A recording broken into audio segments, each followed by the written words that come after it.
sœur Hélène qui était venue à la maison quand on était trop petit. Et on allait partager un repas tous ensemble.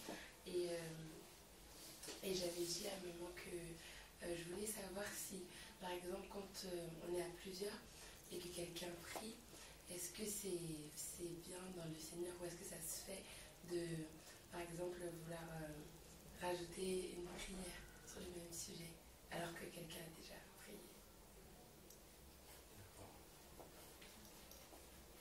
Quelqu'un veut répondre?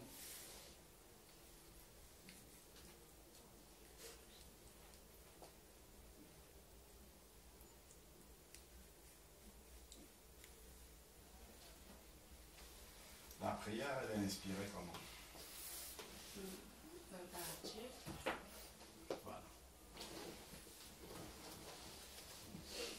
Donc, en fait, Dieu, c'est vraiment un papa pour toi, un père pour toi. Donc, ce que tu désires dans ton cœur, devant ton père, il faut l'exprimer. Tu vois? Parce que, effectivement, quelqu'un peut dire quelque chose, mais si tu sens vraiment que ça bat dans ton cœur, que tu as envie de le dire à ton père, il faut te sentir libre de pouvoir t'exprimer devant ton père. Même si c'est exactement la même chose que tu dis. Si c'est vraiment ton cœur désire dire ça devant le père, il faut le dire. Il ne faut pas refouler ça en se disant que bon, voilà, nous sommes vraiment tous les enfants d'un même père. Et vraiment, il a un amour pareil pour nous tous. Donc, si vraiment c'est ce que tu désires le plus de lui dire, il faut le sentir, plutôt que de se dire, voilà, non, comme quelqu'un l'a déjà fait, il ne faudrait plus que je le fasse. En plus, si vraiment c'est un désir qui vient de ton cœur, sors-le. Voilà.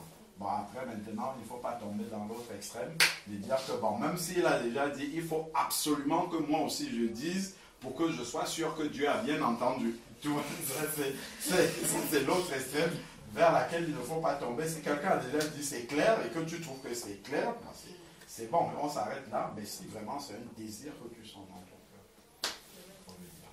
Amen. Quelques témoignages pour la gloire de Dieu, parce que le Seigneur nous dit qu'en tout temps il faut rendre grâce à Dieu pour tout ce qu'il fait. Je veux bénir le Seigneur pour ce qu'il a fait lorsque nous sommes allés en vacances. C'est pour nous montrer vraiment la main du Seigneur, qui est son amour. Le Seigneur est de lui rendre grâce en toutes choses. Donc, tout ce qui est fait, c'est pour la gloire de Dieu. Donc, ce que je veux dire, c'est vraiment pour bénir le Seigneur, pour lui rendre grâce pour tout sa vie. Lorsque nous sommes partis, en fait, on devait aller rendre visite à ma cousine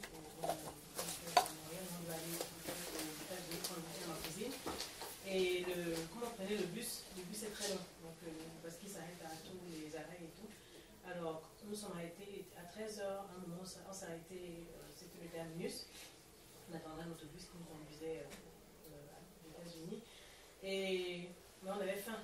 On s'est dit, bon, on voulait prendre quelque chose pour les enfants, mais seulement, juste à peine sorti, on nous dit, non, mais il y a un bus qui arrive, donc on a fait des papiers, c'est pas grave, le Seigneur pourra. Donc, à peine monté dans le bus, je m'assois à côté d'une jeune dame. Je n'ai rien demandé, je suis juste arrivée, je lui dis bonjour, je m'assois. Et elle me dit, excusez-moi, j'ai des nuggets dans mon sac et tout. Est-ce que vous voulez que je vous donne? Et là, dans ma tête, je me disais, mais Seigneur, mais tu es merveilleux, parce que cette dame n'a pas écouté la conversation que j'avais avec mon frère, et à peine assise, et le Seigneur permet que je sois à côté d'elle, et elle me propose ça, et je dis, mais Seigneur, mais tu es bon. Et en plus de ça, nous aussi on avait faim, au-delà des enfants qui avaient faim, nous aussi on avait faim. Donc je regarde, je dis, mais vous êtes sûr? Elle me dit, oui, non, mais mon ami m'a acheté ça, mais je n'ai pas faim parce que je viens de manger. Donc elle nous a donné, on a partagé et on a mangé. Donc on a béni le Seigneur. Donc c'est le premier témoignage. Le deuxième témoignage, lorsque nous sommes arrivés aux États-Unis, il y a un frère qui veut nous accompagner à Chicago chez ma cousine. Mais seulement, il nous a accompagnés tard. Donc, du coup, ma cousine était déjà sortie. Donc, on s'est dit, bon, en attendant qu'elle arrive, toi, tu as de la route à faire. On retourne chez toi et laisse-nous un fast-food rapidement pour qu'on prenne quelque chose en attendant ma cousine, quoi. Et dès que on sort de la voiture du frère avec les bagages, et mon regard croise une jeune dame qui me fait un sourire. Je dis, gloire à Dieu, le sourire est gratuit, donc je souris. Et on entre dans le fast-food. on commence à commander et elle m'appelle. Elle m'appelle, elle me dit bonjour, je m'appelle Neika, je suis née de nouveau. Je dis waouh, c'est vrai.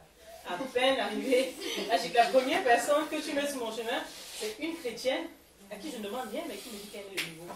Je dis mais Seigneur, je bénis ton nom parce que c'est toi qui sais pourquoi tu as permis cette rencontre et tout. Alors cette dame s'ouvre à moi, elle me dit qu'elle est passée de délivrance en délivrance, elle est originaire du Bahamas et qu'elle a été victime de sorcellerie dans sa famille. Elle a même marché nue dans la rue, mais le Seigneur en a délivré. Elle me raconte tous ses soucis, tous ses problèmes qu'elle a eu et tout. Et moi, je l'exhortais vraiment selon ce que le Seigneur me mettait à cœur. Et elle me dit, mais j'ai du mal avec les maris de nuit. À ce moment, ce que avec quoi je lutte actuellement, c'est les maris de nuit. Donc, je l'exhortais, le temps passait, je l'exhortais. Donc, après, on a prié un petit peu ensemble. Et c'est le moment déjà de partir. Donc, je lui ai dit, bon, je mon adresse de ma cousine. Je lui ai dit, ma cousine habite là. Mais bon, le temps qu'elle arrive, on va arriver chez elle. Comme ça va être plus simple et tout. Elle me dit, mais non, mais j'habite à côté. Je vais vous accompagner. Donc, une fois de plus encore, la main du Seigneur. Il pleuvait. Et il pleuvait en plus. La prière venait juste de commencer. Et par là-dessus, je vois ma cousine qui me dit, je vous appelle. Je lui dis, non, c'est pas nécessaire parce que je viens de rencontrer une dame qui nous dit qu'elle nous laisse chez toi. Ma cousine était bien. À peine arrivée, déjà, tu dis, bon, c'est le Seigneur qui a fait. Donc, elle nous laisse chez ma cousine. Et puis, bon, on a changé les numéros parce que j'avais à cœur vraiment. Je me suis dit, il n'y a rien ne se fait au hasard avec le Seigneur. Donc, j'ai compris que le Seigneur voulait vraiment que on échange souvent pour t'exhorter. C'est le deuxième témoignage. Le troisième témoignage, quand on rentrait à Montréal, on s'est arrêté à Toronto, mais l'arrêt était assez long, c'était à peu près 2 heures. Alors, quand on était dans le bus, il y a une dame, une maman d'un certain âge qui est passée, elle nous a dit bonjour, on lui a dit bonjour, mais sans plus. Arrivée à Toronto, c'était son dernier arrêt parce qu'elle habitait à Toronto. Donc, elle m'appelle, elle me dit bonjour, vous venez d'où, vous allez où? On dit non, on va à Montréal. Et donc, elle dit bon, moi je m'arrête là, mais si vous voulez, je vais vous montrer dans la gare de Toronto comment vous faites, vous branchez votre portable et tout et tout. Mais mon cœur me disait que c'était un enfant de Dieu. Et on arrive, elle commence à échanger avec moi. Alors, vous faites quoi là-bas à Paris et tout? Vous allez à Montréal chez qui? Enfin bon, on a commencé à échanger. Et après, elle me dit je vais prier pour vous. Donc, elle a prié pour moi, j'ai prié pour elle. Et elle me dit, bon, je prie vraiment que vos enfants marchent selon les voies du Seigneur avec ce monde qui est un peu compliqué et tout. Et moi, j'ai dit, ben, amen, gloire à Dieu, c'est notre prière aussi et tout. Après, elle me dit, bon, moi, je suis infirmière, mais je reprends dans 2 heures. Donc, ce que je vais faire, c'est que je vais aller brosser mes dents rapidement. Je dis, ben, il n'y a pas de souci, allez-y, parce que le frère est allé brosser ses dents, comme on avait 2 heures. Donc, mon mari, allez, je garde vos affaires et puis vous allez, vous revenez et tout. Et après, elle me dit, mais vous prenez quoi comme petit déjeuner? Je dis, mais il n'y a pas de souci, on a 2 heures d'attente, donc j'ai le temps. Elle me dit, non, ok, d'accord, je vais aller brosser mes dents et puis je reviens. Donc, elle est allée, elle est restée un moment quand même et tout. Après, elle revient avec des gâteaux, des chocolats chauds, du thé. Et là, j'étais là comme ça, je dis, mais Seigneur, c'est pas possible. Comment le Seigneur est fidèle et il m'a montré qu'il pourvoit vraiment dans les moindres détails. C'est vraiment le Dieu qui pourvoit et je bénis son nom parce que toute la gloire lui revienne, parce que tout ça c'est toujours, enfin moi j'ai été très encouragée parce que c'est vraiment des clins d'œil du Seigneur comme ça, et c'est pas un hasard parce que le Seigneur nous montre toujours que partout où on est, il est capable de disposer quelqu'un qui ne te connaît même pas pour pouvoir accomplir quelque chose de précis dans ta vie. Donc pour ça je rends grâce au Seigneur. Et il y a quelque chose qui me revient aussi, vous savez, les États-Unis c'est un peu violent selon les villes et Chicago est une ville très violente. Donc, quand on partait, j'avais fait la réservation, parce qu'on devait arriver un peu tard et tout. Donc, j'avais fait la réservation à un endroit où, je savais pas, c'est le sud de Chicago, mais c'est un peu chaud. Quand nous sommes arrivés, on est arrivé à 21h avec le bus.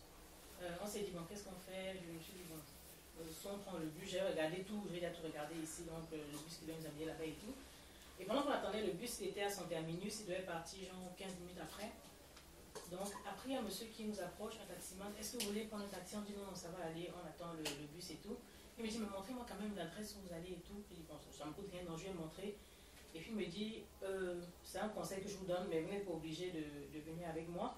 Mais je vous conseille de ne pas aller là-bas à cette heure-ci, comme ça, tout seul. Parce que là où le bus va vous laisser, il y a encore une distance pour arriver à l'hôtel. Bon, tout de suite on s'est dit, bon, en général les taximans, ça les arrange, il va tout faire pour que vous te découragez de prendre le bus et tout. Mais au fur et à mesure qu'il parlait, sa voix était insistante et quelque chose me mettait à cœur. Je disais au frère, non, vraiment, peut-être qu'il insiste, je pense qu'il vaut mieux pas insister. Donc je lui ai dit, bon, ça coûte combien d'arriver jusqu'à là-bas? Il m'a dit, bon, on m'a dit $30. J'ai dit, bon, est-ce que 25 ça vous va et tout? Et puis il est parti. parce qu'ils disent non, je vous donne juste l'information, on n'est pas obligé. Je lui dis non, mais nous, finalement, ça nous convient que vous nous ameniez et tout. Et finalement, il nous a amenés et tout. Et tout le long du chemin, mais ça dit que tout était noir en fait. Et il nous montrait, il dit, quand je vous parlais, peut-être vous pensez que c'est parce que je voulais de l'argent et tout. Mais moi, je suis à Chicago, je vis à Chicago depuis longtemps. Et Chicago est une des villes les plus violentes des États-Unis. Donc, il nous a montré tout le monde. Je lui ai dit, regardez tout ce que vous devez traverser. En plus, vous êtes des bonnes cibles parce qu'on vous voit avec des bagages, on sait forcément que vous êtes des étrangers. Et ces gens-là, parce que les gens qui sont dans le sud, c'est des gens qui sont un peu dans la misère, qui fument la drogue et tout. Ils ont dit, c'est des gens qui n'ont rien à faire. Donc, eux, c'est l'argent qui les intéresse. Donc, si vous restez à un endroit où vous sortez, ils vous attrapent. Et tant qu'ils n'ont pas l'argent, vous ne bougez pas. Donc, on a vraiment vu aussi la main du Seigneur au travers de ce taxi-là. On s'est dit, mais si on avait pris le bus, on ne sait pas, mais le Seigneur a permis qu'ils viennent là pendant qu'on attendait, parce que le côté des taxis était de l'autre côté et on était du côté des bus. Donc, le Seigneur a permis vraiment qu'ils viennent nous alarmer là-dessus. Et quand il nous a déposé, on a vraiment compris que c'était vraiment un risque à cette heure-là, parce que le temps passé nous était à 22 heures. Et une fois de plus encore, le Seigneur a permis encore nous a protégés au travers de cet homme-là. Et je rends grâce au Seigneur. Donc, voilà. Amen. Amen. Là où le bus devait nous déposer, il y avait une partie d'autoroute encore à faire à pied avec les balises. On devait marcher sur l'autoroute pour atteindre l'hôtel.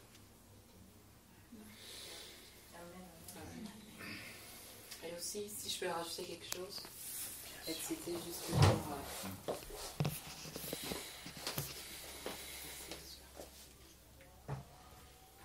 Au fait, c'est juste pour rendre grâce à Dieu. Parce que je sais que de jour en jour, le Seigneur, il travaille avec moi. Et aussi, le Seigneur, il m'a, m'a délivré du siècle présent et aussi du regard des autres. Parce qu'avant aussi, je faisais ma vie en fonction du regard des autres. Je voulais toujours, on va dire en quelque sorte, être appréciée par des gens. Même quand je pars quelque part, il faut que je puisse m'intégrer, peu importe. Et le Seigneur, là, il m'a montré que non. Il faut que je dois le plaire à lui et non pas aux personnes, et non pas me conformer au siècle présent. Et moi, quand je me lève le matin, c'est quand je fais ma prière, je dis au Seigneur, qu'est-ce que je peux faire aujourd'hui qui va te plaire à toi? Et non pas qu'est-ce que je vais faire pour faire plaisir aux autres personnes. Et surtout, je sais qu'au boulot, c'est un monde vraiment, c'est un monde, on va dire, violent. Beaucoup de personnes qui se font martyriser et quand tu es un peu à l'écart des autres personnes, ils te critiquent. Il y a beaucoup de personnes qui se suscitent dans le monde du travail. Heureusement, Dieu m'a donné cette force. Maintenant, quand je pars au travail, quand on va dire mes collègues ils disent des conversations qui ne sont pas bibliques, je me mets à l'écart. Au début, ça me faisait de la peine parce qu'ils me disaient, ah Christelle, tu dis rien, tu fais pas ceci. Et maintenant, le Seigneur m'a fortifié. Quand ils critiquent, je leur dis ouvertement que je suis chrétienne et je ne prends pas part à ces conversations. Et je suis ferme envers eux. Et ils savent que je suis chrétienne. Au contraire, c'est eux qui viennent plutôt vers moi. Au début, je sais que c'était pas facile parce que je me sentais, j'étais seule, mais le Seigneur m'a vraiment donné cette force. Et vraiment, je rends gloire à Dieu par rapport à ça. Je me sens bien, je suis heureuse, je suis en paix. Je sais que c'est pas facile, je vous dis comme ça, mais c'était vraiment un grand travail. Et le Seigneur m'a délivré vraiment du siècle présent. Donc quand je me lève le matin, vraiment ma pensée, ma prière, c'est Seigneur, qu'est-ce que je peux faire aujourd'hui pour te faire plaisir? Je ne vais pas non pas multiplier les paroles pour ne rien dire de bon, parce que de nos jours, ce n'est que ça, snapper, on était ça. Rien à voir avec le Seigneur. C'est ça, au fait. C'est ça mon plaisir. Je voulais dire merci à Dieu par rapport à ça. Moi, je souhaite remercier l'Éternel pour en fait, il y a plusieurs raisons dans ma tête. Je vais suivant ce qui va venir. Déjà, par rapport, ma soeur parlait ce qui m'est revenu, c'est quand tu parlais des attaques de la dame qui avait démarré de nuit. Et je subissais, depuis que je m'étais éloignée de l'Éternel, je crois que j'ai toujours, depuis que je suis enfant, aussi loin que je me souvienne, je crois que j'ai toujours eu des attaques avec des monstres, des choses comme ça, des esprits, voilà. Tout un monde, on va dire, de fantasmagorie dont on prend vraiment conscience quand on vient à Dieu. Et on se rend compte qu'il y a aussi dans la culture africaine tellement de chansons où on invite. Là, j'ai récupéré mes enfants hier soir et ma fille voulait que je lui fasse un câlin. Donc je lui faisais un câlin en lui chantant une chanson dans ma langue. Et je me suis aperçue qu'en fait la chanson disait « Je prie le petit vieux de venir s'occuper de toi ». Et là je me suis dit « Mais qu'est-ce que je suis en train de dire ?» Et en fait, c'est plein de choses comme ça, des jeux, des chansons, des choses qu'on invite dans nos vies, on ne s'en aperçoit pas. Et donc là, je leur ai dit, voilà, comme je vous ai déjà dit, voilà, quand on chante, quand on parle, quand on dit quelque chose, il ne faut pas dire, voilà, des chansons dans des langues dont on ne connaît pas la signification. Il faut éviter de le faire. Et en fait, l'Éternel m'a délivrée parce que je subissais plein d'attaques et j'avais pris l'habitude quand j'allais me coucher.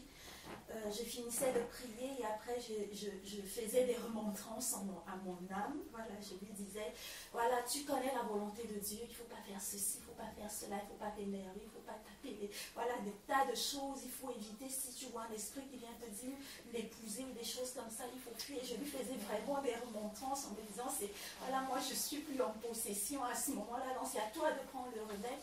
Et en fait, je me suis aperçue que ça ne marchait pas. Et donc, la prière était éternelle. Mais coupe tous ces liens-là qui restent dans ma vie. Qu'est-ce qu'il faut que je fasse d'autre? Coupe tous ces liens. Et puis, successivement, c'est même pas successivement, c'est, je crois, il y a de cela 2 ou 3 semaines, il m'a amené sur l'enseignement sur la délivrance avec la mer Rouge, où le frère disait, en fait, maintenant, c'est à nous de croire à ce qui s'est passé. Et donc j'ai dit à l'Éternel, oui, en fait, je te demandais, qu'est-ce qu'il reste à faire? En fait, c'était simplement de croire en sa parole, que voilà, tu t'es baptisé, tu t'es repenti, donc tout ça n'a plus rien à faire dans ta vie. Donc voilà, c'est maintenant à toi de prendre la puissance. Et là, ça fait depuis 3 semaines, plus d'attaques, plus rien quand je dors. Au contraire, quand je me couche, quand je me réveille le matin, je me sens tellement apaisée. Il y a encore des choses, mais c'est tout autour de moi, ça ne vient plus m'attaquer. Et quand je me réveille, j'ai l'impression qu'il y a, en fait, l'Esprit de Dieu. Je ne me rappelle généralement plus de ces rêves-là, mais c'est comme si pendant la nuit, voilà, mon âme était assise et Dieu déroulait sa parole. Il disait à mon âme, tu vois ceci. J'ai vraiment l'impression qu'il vient apprendre des choses à mon âme pendant la nuit. Et voilà, je le bénis vraiment et je le loue. Et l'autre témoignage, c'est pour, voilà, j'ai cette cicatrice qui reste à la main. J'étais en train de faire la cuisine en début de semaine et là je mets la viande dans de l'huile chaude et là une grosse plaque est venue, voilà, qui s'est déposée sur ma main, de l'huile bouillante, et tout de suite je suis allée mettre voilà, de l'huile et du sel en me disant bah voilà la cloque qui allait sortir. Et là j'ai dit bah non, il ne faut pas déjà que je confesse qu'il va y avoir une cloque. Et j'ai prié l'Éternel, je lui ai dit bah qu'il advienne ce que tu as décidé, mais voilà, moi je ne voudrais pas de cloque. Et en fait, j'ai eu une brûlure, ça fait très très mal. Et au fur et à mesure, en fait, il n'y a pas eu de cloque, ça a juste noirci. Et je bénis l'Éternel pour cela. L'autre témoignage, c'est parce que je me trouve ici au milieu de vous. Voilà, il y a eu tout un concours de circonstances. Commençant par l'appel de ma soeur Déborah, oui, ma soeur m'a dit, en fait, elle appelait plein de sœurs pour prendre connaissance. Et là, elle m'a annoncé qu'elle allait se baptiser. Et là, tout de suite, je me suis dit, ah, si tu te baptises, je vais y être, je vais pouvoir venir. Parce que mes enfants avaient vu mon baptême et voilà. Comme je suis dans un contexte compliqué, on leur a dit, bah, elle va aller se noyer, c'est n'importe quoi qu'elle est en train de faire. Je me suis dit, c'est la bonne occasion. Et puis, du coup, ça va me permettre aussi d'être, parce que quand on est isolé tout seul, voilà, on essaye de tenir, on tient vraiment avec la force de Dieu. Mais voilà, c'était l'occasion pour moi de me retrouver dans la communion fraternelle. Et mes sœurs que j'ai eues au téléphone, je disais, je bénis l'Éternel parce que je viens d'une famille nombreuse où c'est assez compliqué et j'ai l'impression, j'ai toujours dit, je me suis toujours un peu sentie comme, je ne sais pas, le vilain petit canard. J'ai toujours été une enfant assez rebelle. Je pense que Dieu m'a fait passer par tout cela pour m'amener quelque part. Et je le bénis vraiment aujourd'hui parce que j'ai l'impression d'avoir une famille, d'avoir vraiment une famille. Et au départ, quand je suivais les enseignements, on est de cultures différentes, on appartient au même pays et je sais que nos tribus ne s'aiment pas beaucoup et ça avait été un frein au départ pour moi. Et là, je m'aperçois, non, ce sont les enfants de Dieu et je me sens en confiance avec vous. Et là, par exemple, mes enfants, je ne les aurais pas confiés, les laisser vagabonder comme ça, je ne serais même pas venue. Et je bénis l'Éternel parce que je sais, qu'il est dans ma vie et que je suis bien. Je bénis vraiment l'Éternel pour tout cela. Et maintenant, pour les questions, je pense qu'on attendra parce que tu as une cantine de questions. Oui, l'Éternel a répondu à plusieurs. Moi, je pense que c'est lui qui ça, c'est encore mon doute à moi. L'Éternel a répondu à plusieurs questions et voilà, il faut. D'accord, on va prendre le temps de répondre. Non, il y a quelqu'un qui veut intervenir. Je voulais d'abord dire quelque chose sur ce que la sœur Patricia a dit tout à l'heure. C'est très important. Lorsqu'elle disait qu'elle a écouté un enseignement et qu'elle a compris que le Seigneur attendait d'elle simplement qu'elle croie. Il y a un certain nombre de victoires que Jésus-Christ a accomplies déjà et qu'il a déclaré qu'elles sont accomplies pour ses enfants. Maintenant, c'est comme des lois, en fait. Comme dans un pays, il y a le code de la route, par exemple, en France.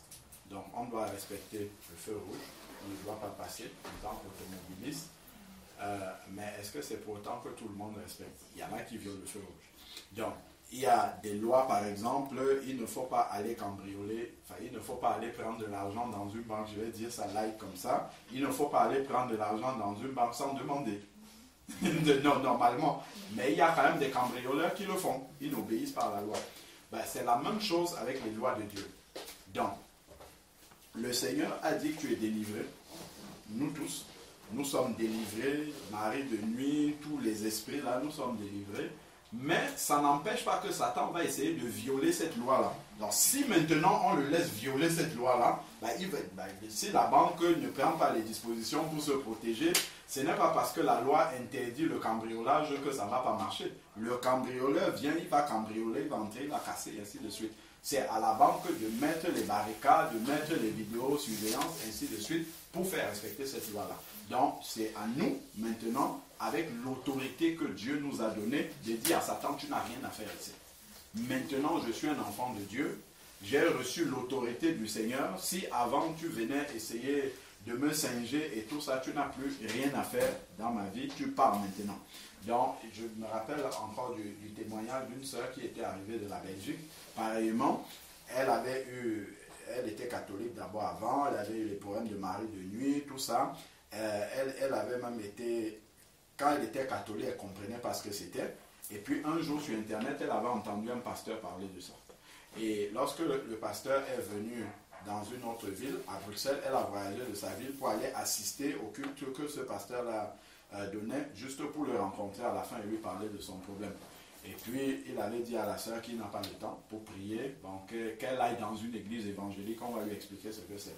Elle a rejoint une église évangélique qui n'avait pas beaucoup de temps pour elle. Elle est restée à la maison et puis en suivant les vidéos, elle a rencontré le Seigneur, elle était venue pour le baptême, mais elle ne nous a pas parlé de ça. Donc, on avait juste parlé de ce que le Seigneur nous avait mis à cœur ce temps-là. Et puis, quand elle est retournée chez elle, elle a eu une attaque encore comme ça qui est venue. Et là, elle a livré un combat avec cet esprit-là, en lui disant qu'aujourd'hui, le corps, c'est le temps du Saint-Esprit éternel. Tu n'as rien à faire ici, au nom de Jésus. Et elle disait que vraiment, quand elle dormait, elle sentait une présence, comme quelqu'un qui venait pour se coucher à côté d'elle, ainsi de suite. Et là, elle a dit que depuis ce jour où elle a confessé le nom de Jésus, comme ça que j'appartiens à Jésus, ce corps, c'est le temps du Saint-Esprit, tu n'as plus rien à faire. Terminé. Elle se serait laissée faire. Voilà, l'esprit aurait continué. Le diable, comme la Bible dit, mon peuple périt faute de connaissance. Donc si tu ne rappelles pas la loi au diable, il la viole parce que tu ignores la loi en fait. Donc quand tu connais tes droits, en Jésus-Christ tu les exerces et puis le diable il n'a rien à faire. Donc c'était vraiment pour pouvoir encourager encore d'autres. Si on a des combats spirituels comme ça, de tous les ordres, dans le sommeil et tout ça, moi, ça m'arrive régulièrement de prier dans le sommeil. C'est-à-dire que j'ai une attaque en train de dormir, je commence à prier, et si tu es à côté de moi, tu m'entendras prier. C'est vraiment, en fait, un encouragement pour nous dire, comme tu donnais des conseils à ton âme là, effectivement, le Saint-Esprit qui est en nous, lui, ne dort pas. Quand notre chair est fatiguée, elle dort, mais l'Esprit de Dieu, lui, continue à veiller, à vivre. C'est d'ailleurs pour ça que tu peux méditer un passage comme ça, sans avoir un songe. Le lendemain, tu te lèves, tu lis le passage là, et puis il y a un éclairage qui arrive. Quand est-ce que c'est venu? Dans ton sommeil, en fait, l'Esprit de Dieu a continué à travailler. Quand tu vas lire là, ça va s'éclairer directement. C'est parce que l'Esprit de Dieu, lui, il a continué à te donner cette connaissance-là, malgré que ta chair était fatiguée et que tu dormais. C'est vraiment, d'ailleurs, au lieu de trop parler, c'est plus facile de lire un verset. Regardons dans Exode chapitre 13. Exode chapitre 13. Et ça va nous encourager. Parce que des fois, tu vas voir un chrétien, un enfant de Dieu, il a tellement peur, il va peut-être dormir avec la lumière, ainsi, comme si la lumière que tu allumes dans ta... Ça ne fait pas peur au diable. S'il doit venir combattre avec toi, il viendra. Mais ce qui est la chose la plus importante, c'est de connaître ton identité en Christ. Parce que quand le diable voit un enfant de Dieu qui connaît son identité, c'est lui qui tremble. Quand Jésus arrivait quelque part, il n'avait même pas besoin de dire aux démoniaques, c'est moi qui suis Jésus. Ce sont quand on regarde dans Matthieu 8, les démoniaques qui étaient dans les sépulcres là. Quand Jésus arrive sur le rivage, c'est lui qui court, il vient, il se prosterne devant Jésus, il dit, Jésus, fils de Dieu, qu'y a-t-il entre toi et moi? Es-tu déjà venu nous tourmenter avant la fin? Donc, même quand des esprits mauvais voient un enfant de Dieu, ils savent que ça là, c'est un enfant de Dieu. Parfois, tu peux arriver quelque part, tu vois, l'atmosphère change. Les gens commencent à s'énerver, ou bien il y a des choses qui commencent à se bousculer, ou même ta présence dans une maison, des choses que tu ne sais pas. Les gens commencent à s'embrouiller. En fait, c'est parce que ton esprit, juste l'esprit qui est en toi, dérange. Je me rappelle encore d'un frère qui était au milieu de nous, un frère ivoirien. Son frère était malade au pays. Toute sa famille sont convertis. Et le frère, il a atteint vraiment un stade d'évolution dans sa santé où il était près de la mort. Et la famille a perdu tout espoir. Ils ont tellement perdu espoir qu'ils sont allés appeler une femme guérisseuse pour venir à l'hôpital pour pouvoir faire ce qu'elle allait faire pour que le frère puisse être guéri. Et il paraît, d'après ce que le frère nous a dit, que quand la femme est entrée comme ça dans la chambre de son petit frère, elle a regardé les membres de la famille, elle regarde, et puis elle est sortie. Elle a dit, vous ne savez pas ce que vous avez, et elle est partie. C'est-à-dire que la présence de toute une famille comme ça, de convertis, y compris le malade là, l'Esprit de Dieu en eux ne pouvait pas permettre qu'elle puisse faire ce qu'elle allait faire. Pourtant, elle était payée pour venir le faire, hein, mais elle n'a pas pu le faire. Elle leur a juste dit, vous ne savez pas ce que vous avez en vous, et elle est sortie, elle est partie. Donc, bien souvent, nous les enfants de Dieu, nous ne savons même pas l'Esprit qui habite en nous. À plus forte raison, pouvoir vraiment prendre notre position en Christ et déclarer justement la victoire que Christ a accomplie à la croix. Quand le diable voit un enfant de Dieu qui commence à faire ça, le diable, il commence à trembler, il commence à paniquer. Comme cet homme de Dieu là, dont on prend souvent l'exemple, George Muller qui dormait comme ça dans sa chambre, et puis il entend un bruit, il ouvre les yeux, il voit le diable qui est incarné devant, il dit, ah, c'est seulement toi qui es là, et puis il continue à dormir. Le diable est parti. Parce qu'il sait bien que celui-là, il connaît ses droits en Christ, il sait que je ne peux pas le toucher. Quand on regarde dans Job chapitre 1, quand Job vient au milieu de la réunion des enfants des fils de Dieu, qu'est-ce que Dieu lui demande? Où étais-tu? J'étais parcourir la terre, voilà, et m'y promener. Et c'est Dieu qui lui demande, as-tu vu mon serviteur Job? Et Satan commence à dire, c'est parce que tu l'as protégé ainsi parce que Satan a vu la protection de Dieu sur lui. Et il ne pouvait pas le toucher. Parce que s'il pouvait le toucher, il l'aurait touché. Il aurait fait ce qu'il... Mais il ne pouvait pas le toucher jusqu'à ce que Dieu lui donne la permission de pouvoir le faire. Donc c'est vraiment important d'avoir cette assurance-là dans nos cœurs et ça nous permettra vraiment, lorsque nous sommes confrontés au combat spirituel, de savoir qui nous sommes en Christ. Donc, Exode chapitre 13, verset 21. Exode chapitre 13, donc on peut prendre à partir du verset 20. Il est écrit, nous savons que ce que les Israélites ont vécu, en fait, c'est la préfiguration de ce que l'Église vit avec Christ. Donc c'est écrit ici, ils partirent, ça ce sont les enfants d'Israël qui sont partis d'Égypte, ils partirent de Sukkot et campèrent à Étam, à l'extrémité du désert. L'Éternel allait devant eux le jour dans une colonne de nuée pour les guider sur le chemin, et la nuit dans une colonne de feu pour les éclairer, afin qu'ils marchent jour et nuit. La colonne de nuée ne se retirait pas de devant le peuple pendant le jour, et la colonne de feu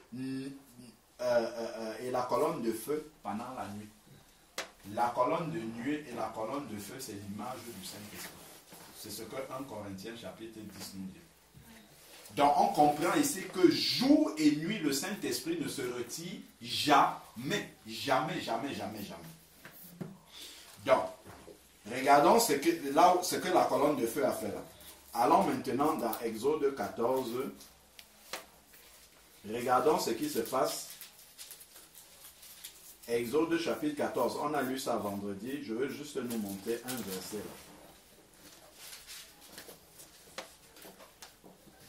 Voilà. Prenons à partir du verset 19. Exode chapitre 14 à partir du verset 19. L'ange de Dieu qui allait devant le camp d'Israël partit et alla derrière eux. Regardez. La colonne de nuée partit de devant eux et se tint derrière eux. Elle se rendit, comment? Entre le camp des Égyptiens et le camp d'Israël. Je répète, c'est très important de connaître la parole de Dieu. Parce que, en connaissant cette parole-là, nous comprenons le monde spirituel également, et il y a des choses qui ne vont plus nous faire peur. Donc, et des victoires que nous allons saisir.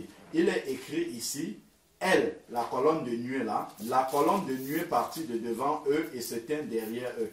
Elle se rendit entre le camp des Égyptiens, ça c'est l'image des démons, de Satan, des ténèbres, entre les Égyptiens et le camp d'Israël, qui est l'image des enfants de Dieu. Elle était pour les uns nuée et ténèbres pour les autres. Elle éclairait la nuit. Ils ne s'approchèrent pas les uns des autres toute la nuit. C'est ça que l'Esprit de Dieu fait. C'est ce que l'Esprit de Dieu fait toutes les nuits quand nous dormons. Et de temps en temps, le Seigneur permet que dans des songes, nous voyons un peu du combat spirituel qui se passe lorsque nous dormons. Pour que nous en soyons conscients. C'est juste pour ça que le Seigneur le permet. Que nous sachions que lorsque tu pries avant de dormir, ce n'est pas juste que tu envoies des paroles en l'air comme ça, c'est vraiment indispensable ce que tu es en train de faire. Parce qu'il y a vraiment, si le diable pouvait éliminer tous les enfants de Dieu là, en sorte qu'il n'y ait plus de prière ni de Saint-Esprit sur la terre qui le dérange, mais il nous aurait tués nous tous pendant que nous dormons. C'est vraiment parce que l'Esprit de Dieu, comme nous sommes en train de lire, là, met une séparation entre son camp et nous et combat. La nuée gardait les Égyptiens dans les ténèbres là-bas. C'est pour ça que tu peux dormir comme ça tranquillement. Le matin, tu te lèves, tu es content. Après, de temps en temps, il y a eu un combat spirituel. Tu dis, j'ai combattu cette nuit. En fait, c'est que les anges combattent toutes les nuits pour toi, mais en fait, tu ne le sais pas parce que Satan ne dort pas. Et comme la Bible dit, il est vraiment persévérant, cherchant une occasion. Et à chaque fois que nous dormons, selon la chair, nous sommes couchés là, pour lui, c'est une occasion favorable. où il va venir essayer de taper, tout doucement il va venir essayer de taper, mais comme la Bible nous dit bien que les anges de l'Éternel campent autour de ceux qui le craignent. Donc les anges sont là vraiment pour nous garder tel que la Bible nous dit ici. Donc quand nous savons que ça c'est vrai, nous prenons cette autorité-là, le jour où dans les songes, dans les rêves, ainsi de suite, il y a un combat spirituel, on le mène en sachant qui nous sommes en Christ. Parce que nous voyons cette victoire-là déjà acquise à la croix pour nous. Parce que ça c'est le truc qui va toujours arriver. Et il n'y a pas quelqu'un, si le diable a tenté notre propre maître, Jésus-Christ, en le transportant d'un endroit à un autre, ce n'est pas nous qu'il va... Voilà, il ne va pas avoir peur de nous et se dire, bon, non, ça sont les gens qui ont le Saint-Esprit. Il sait déjà qu'il est vaincu, mais il va essayer quand même. Comme ça, si tu ignores, ben, il va avoir le dessus sur toi. Si tu ignores qui tu es en Christ, la victoire que Christ a acquis pour toi, il va prendre le dessus. Mais quand tu le sais et que tu le confesses, comme Jésus, il est venu, il a tenté Jésus pas une fois, pas deux, jusqu'à 3 fois. Avant que le Seigneur ne lui dise retire-toi, et la Bible dit encore il s'est retiré en entendant une autre occasion favorable. Donc c'est la même chose comme la Bible nous dit dans Matthieu 10 que le disciple n'est pas plus grand que son maître. Donc tout ce qui est arrivé au maître, ça va nous arriver aussi. Donc le diable va toujours, tant qu'il n'est pas encore enchaîné, comme nous dit Apocalypse chapitre 20, il va toujours venir essayer, mais le Seigneur sait qu'il nous a donné déjà la clé de la victoire, de confesser, je vous ai donné l'autorité sur les serpents, les scorpions et sur toute la puissance de l'ennemi et rien ne pourra vous nuire. Donc vraiment, il est important de connaître cette position en Christ là et puis de ne pas paniquer. C'est-à-dire que quel que soit ce qui arrive, il ne faut pas commencer à crier « Ah, frère Jean-Paul, frère Alain, c'est terrible chez moi. » Et c'est en fait, ce avec quoi ils vont venir, ce que nous on va apporter là, c'est la même chose qui en toi. C'est juste que peut-être nous on connaît plus. Voilà. Ce n'est que ça la différence. Hein. Mais ce n'est pas un plus grand Saint-Esprit que ce que tu as. Ce n'est que la connaissance et la foi vraiment qu'on attache à ce Saint-Esprit-là qui en nous, c'est tout. Mais sinon tu as les mêmes armes pour pouvoir combattre et terrasser ces esprits-là. Amen. Amen. Du coup, je me permets encore de prendre la parole. Ça me rappelle un rêve que j'ai fait en début d'année. Voilà, je m'étais déjà repentie, mais pas encore baptisée. Et en fait, j'étais en train de dormir et là, j'ai eu une pensée. Je pense que c'était une pensée de Satan pour me faire peur, qui me dit, là, je vais constituer toute une armée et tu vas voir, on va venir t'assiéger. Là, tu ne te lèves pas demain matin. Et en fait, au même moment, j'ai vu c'était vraiment un gigantesque, j'ai envie de dire, je ne sais pas si c'est ça qu'on appelle des égrégores, c'était un démon avec des assemblages de divers démons, donc c'était vraiment une créature monstrueuse qui est entrée par la fenêtre, qui s'est dit, mais en chantant, il était sûr de sa victoire, en me disant, je vais venir te manger ce soir, tu ne te lèves pas demain matin.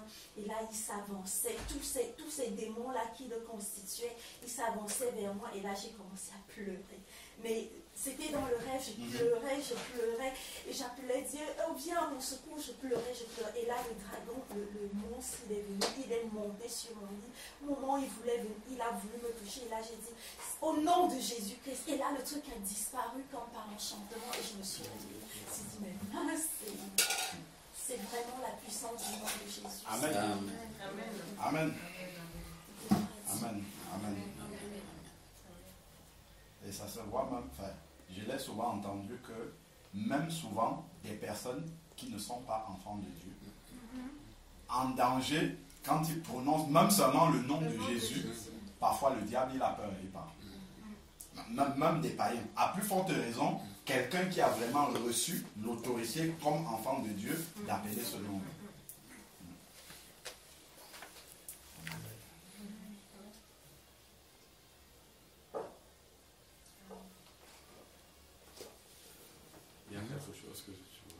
Oui, non, je voulais ajouter quelque chose sur ce que la sœur a dit par rapport à la délivrance et par rapport à la puissance de Dieu et la parole de Dieu. Et je veux aussi dire que pour parler du combat que Dieu mène pour nous, vraiment si Dieu nous ouvre seulement les yeux pour voir tout ce qu'il fait pour nous. Pendant que nous sommes vivants, pendant que nous dormons, pendant que nous sommes là, s'il nous montre seulement tous les dangers qu'il nous fait éviter, tous les combats qu'il mène pour nous, nous allons lui rendre grâce toute la vie, durant toute la vie. Parce que nos yeux ne voient pas. Mais s'il nous donne seulement le petit collier là, spirituel, et qu'il ouvre nos yeux pour qu'on voit tout ce qu'il combat pour nous, mais c'est énorme. Nous allons savoir que le Seigneur fait un travail énorme pour nous. Énorme. Mais comme nous ne voyons pas, bon, l'homme est fait en sorte qu'il doit voir tout. Il aime voir pour accepter, pour croire. Et c'est pour ça qu'au niveau même du baptême, quand on se baptise, on veut voir tout de suite que le Seigneur est en train d'agir, on a déjà changé. On change. Mais après le baptême, on doit considérer que notre ancienne vie est morte. Notre ancienne vie, on vient de l'enterrer là. Et on doit avoir ça, on doit l'accepter avec foi. Qu'on n'est plus les mêmes personnes. Maintenant, nous sommes ressuscités. Quand nous sortons de l'eau, nous sommes ressuscités et nous sommes en Jésus-Christ maintenant. Notre ancienne vie est derrière nous. Et on doit prendre ça avec la foi. Et non seulement notre ancienne vie est derrière nous, mais maintenant, c'est Dieu qui agit en nous avec toute la puissance que le Seigneur a. On l'appelle tout-puissant, on l'appelle éternel des armées, on l'appelle Dieu tout-puissant. Mais à travers nous, il agit beaucoup. Il agit beaucoup à partir du moment où nous sommes devenus ses enfants, on doit l'accepter avec foi. Et c'est la foi qui est très très importante dans notre vie. La foi est très très très importante.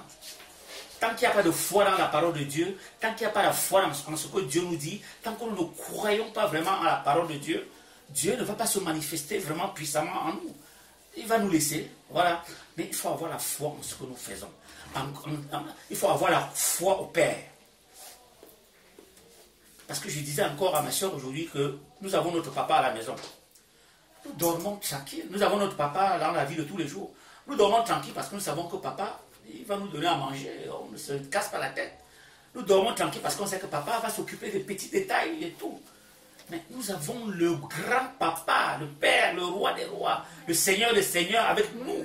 Mais ne nous inquiétons pas. Faisons-lui confiance. Faisons-lui confiance. Il connaît mieux que nous-mêmes tous les paramètres de notre vie. Il connaît mieux que nous-mêmes ce que nous voulons. Nous, on doit lui faire confiance en tout. Ce n'est pas facile parce que les hommes aiment voir. Et c'est comme ça que Satan réussit à nous avoir parce qu'il nous montre des choses. Il nous montre et nos yeux voient et nos cœurs sont attirés aussi par ça. Parce que nous voyons. Mais Dieu nous a dit, la foi vient de ce qu'on entend. Et ce qu'on entend vient de la parole de Dieu. On doit croire en la parole de Dieu. Croire qu'on est mort. Croire qu'on est mort et qu'on est ressuscité en Christ. On est maintenant à Christ. Notre vie est cachée en Christ maintenant. Quelqu'un vient nous chercher demain, il ne nous verra plus. C'est Christ qui va voir. Quelqu'un nous veut du mal, il veut nous attaquer, c'est Christ qui va voir. Il ne nous verra plus. Notre vie est cachée en Christ.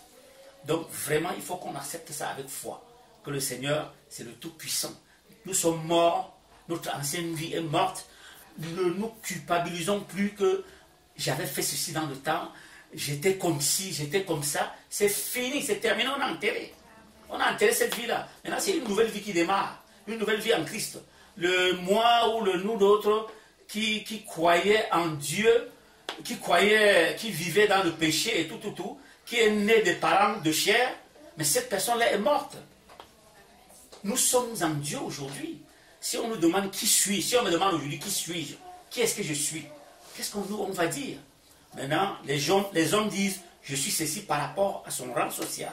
Je suis cela par rapport à ma vie sociale, à la vie sociétale, à ce que je suis dans la vie. Mais nous, chrétiens, mais on est des enfants de Dieu. On n'est plus attachés à la société. On est là comme ça dans la société, mais on n'est plus attaché. Quand on nous demande aujourd'hui pour nous présenter, on ne doit plus se présenter comme les hommes du monde se présentent. Alors, moi, je suis ingénieur, je suis journaliste, je suis médecin. Aux yeux de Dieu, ça c'est le nous sociétal, ça. Mais nous avons un nous en nous. Nous sommes des enfants de Dieu maintenant. Nous ne sommes plus des enfants qui sont... Nous ne sommes plus du monde. Nous sommes dans le monde, mais nous sommes dans le monde, mais nous ne sommes plus du monde. Donc vraiment, il faut qu'on essaye de prendre ça avec foi.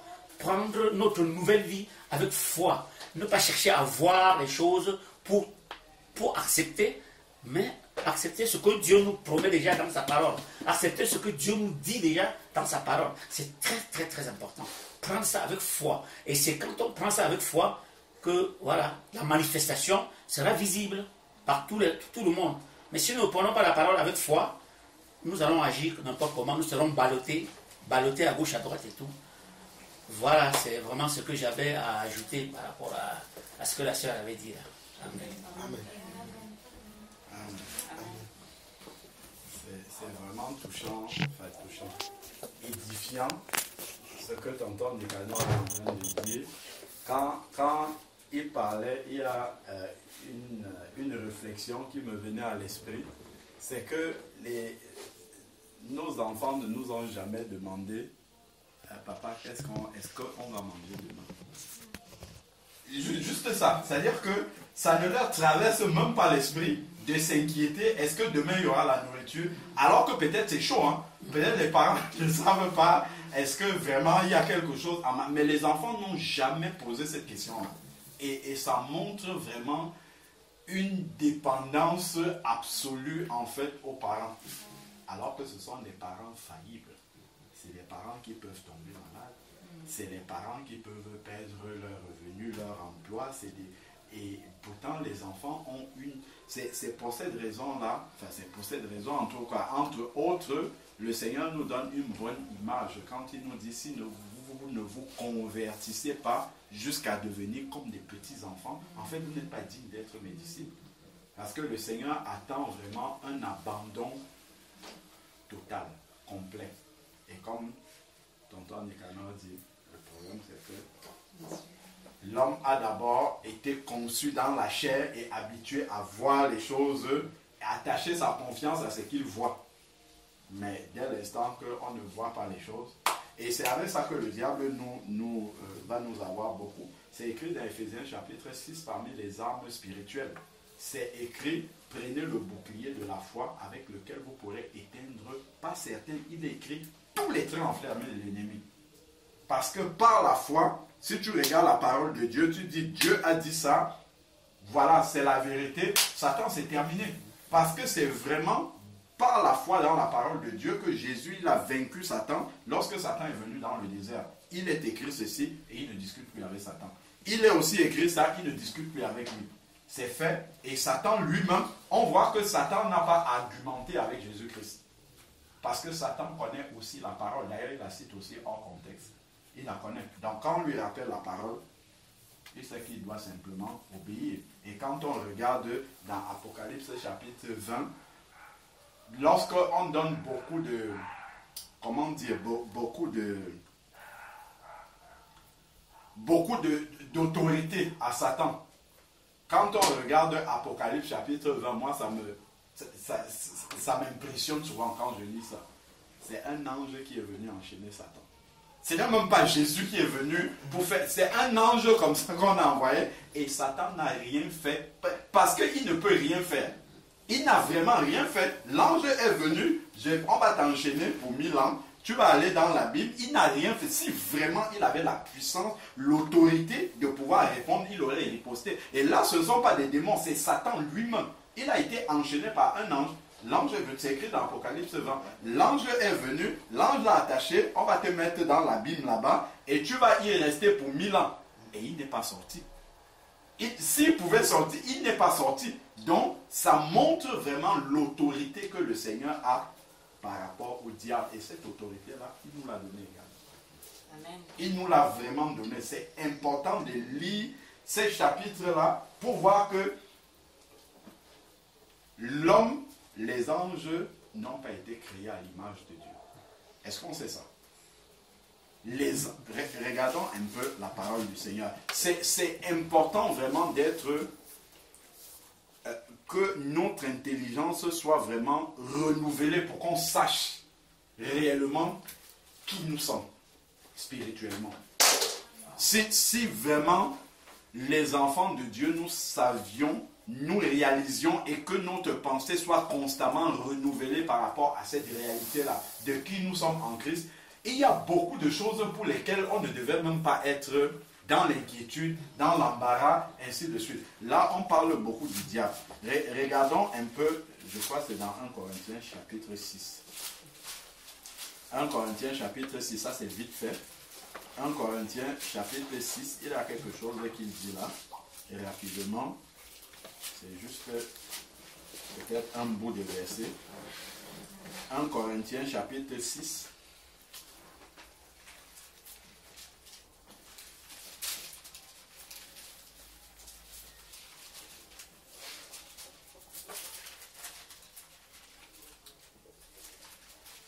Non.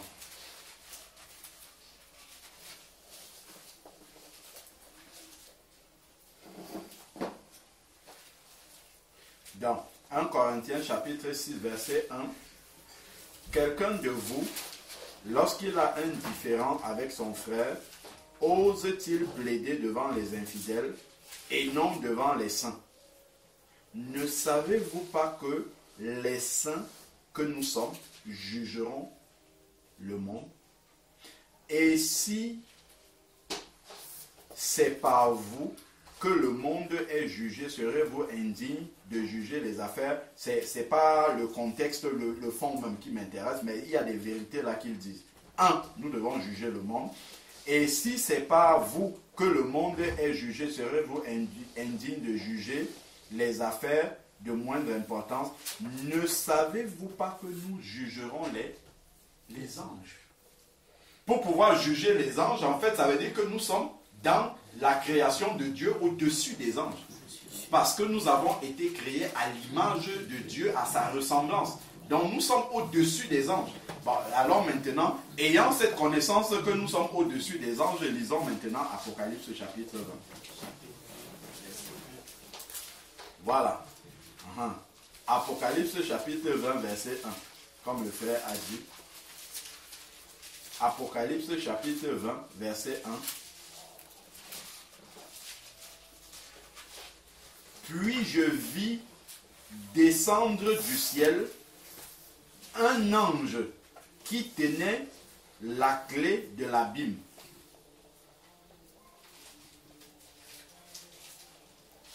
Et une grande chaîne à la main. Il saisit le dragon, le serpent ancien, ça c'est Satan lui-même qui est saisi ici, qui est le diable et Satan, et le lia pour 1000 ans. Si Satan pourrait faire quelque chose, pourquoi il ne le fait pas ici? Ça c'est un ange qui fait ça. À plus forte raison, un enfant de Dieu qui a l'autorité du nom de Jésus-Christ.